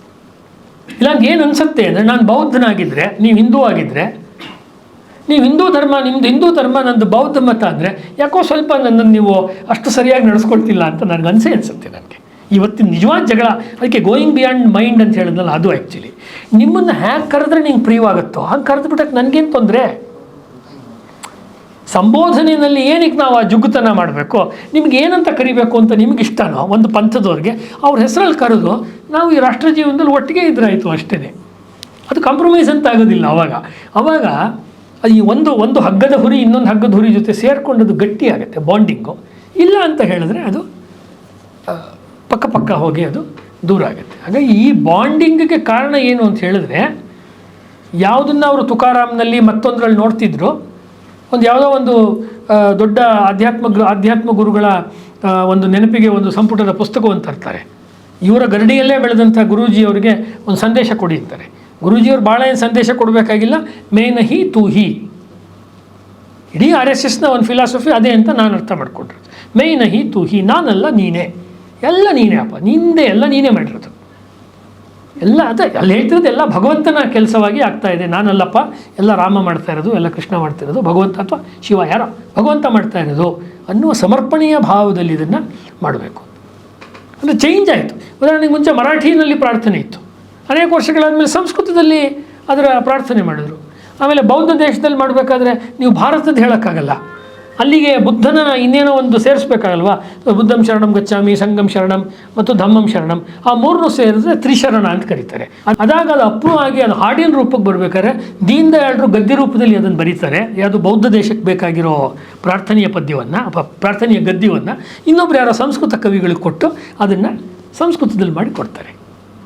ಅಂದರೆ ಅಲ್ಲಿ ಎಲ್ಲ ಕಡೆ ಇರೋವಂಥದ್ದು ಏನು ಅಂದರೆ, ಹಿಂದೂಗಳು ಬೌದ್ಧರು ಒಟ್ಟಿಗೆ ಹೋಗೋಣ ಅಂತ ಇರೋವಂಥದ್ದು. ಒಟ್ಟಿಗೆ ಹೋಗುವಾಗ ಒಬ್ಬರು ಹೆಜ್ಜೆ ಹಿಂದೆ ಆಗಲಿ ಮುಂದೆ ಆಗಲಿ ನಾವೇ ಅನುಸರಿಸ್ಕೊಂಡು ಹೋಗ್ಬಿಡೋಣ ಅನ್ನುವುದು ಡಾಕ್ಟರ್ ಜಿ ಅವರ, ಅದಕ್ಕೆ ಅವರ ಕೇಶವಾಷ್ಟಕ ಅಂತ ಒಂದಿದೆ. ಅದರಲ್ಲಿ ಹೇಳಬೇಕಾದ್ರೆ, ಸಸ್ನೇಹ ಗದ್ಗದ ವಚಂ ಮಧುರಂ ಹಿತಂ ಚ ವಾತ್ಸಲ್ಯ ಪೂರ್ಣ ಮಮಲಂ ಹೃದಯಂ ಯದೀಯಂ ತಂ ಕೇಶವಂ ಮುಹುರಹಂ ಮನಸಾಸ್ಮರಾಮಿ. ಅಲ್ಲಿ ಅದು ಬರಬೇಕಾದ್ರೆ ಏನಂತ ಹೇಳಿದ್ರೆ, ಗದ್ಗದ ವಚ ಅಂದರೆ ಅವ್ರು ಮಾತಾಡಬೇಕಾದ್ರೆ ಒಂದು ಭಾವನೆ ತುಂಬಿ ಮಾತನಾಡುವಂತೆ ಇದ್ದಾಗ ಎಲ್ಲರೂ ಕೂಡ ಅವ್ರ ಜೊತೆ ಹೋಗೋದಕ್ಕೆ ಇಷ್ಟಪಡ್ತಾರೆ.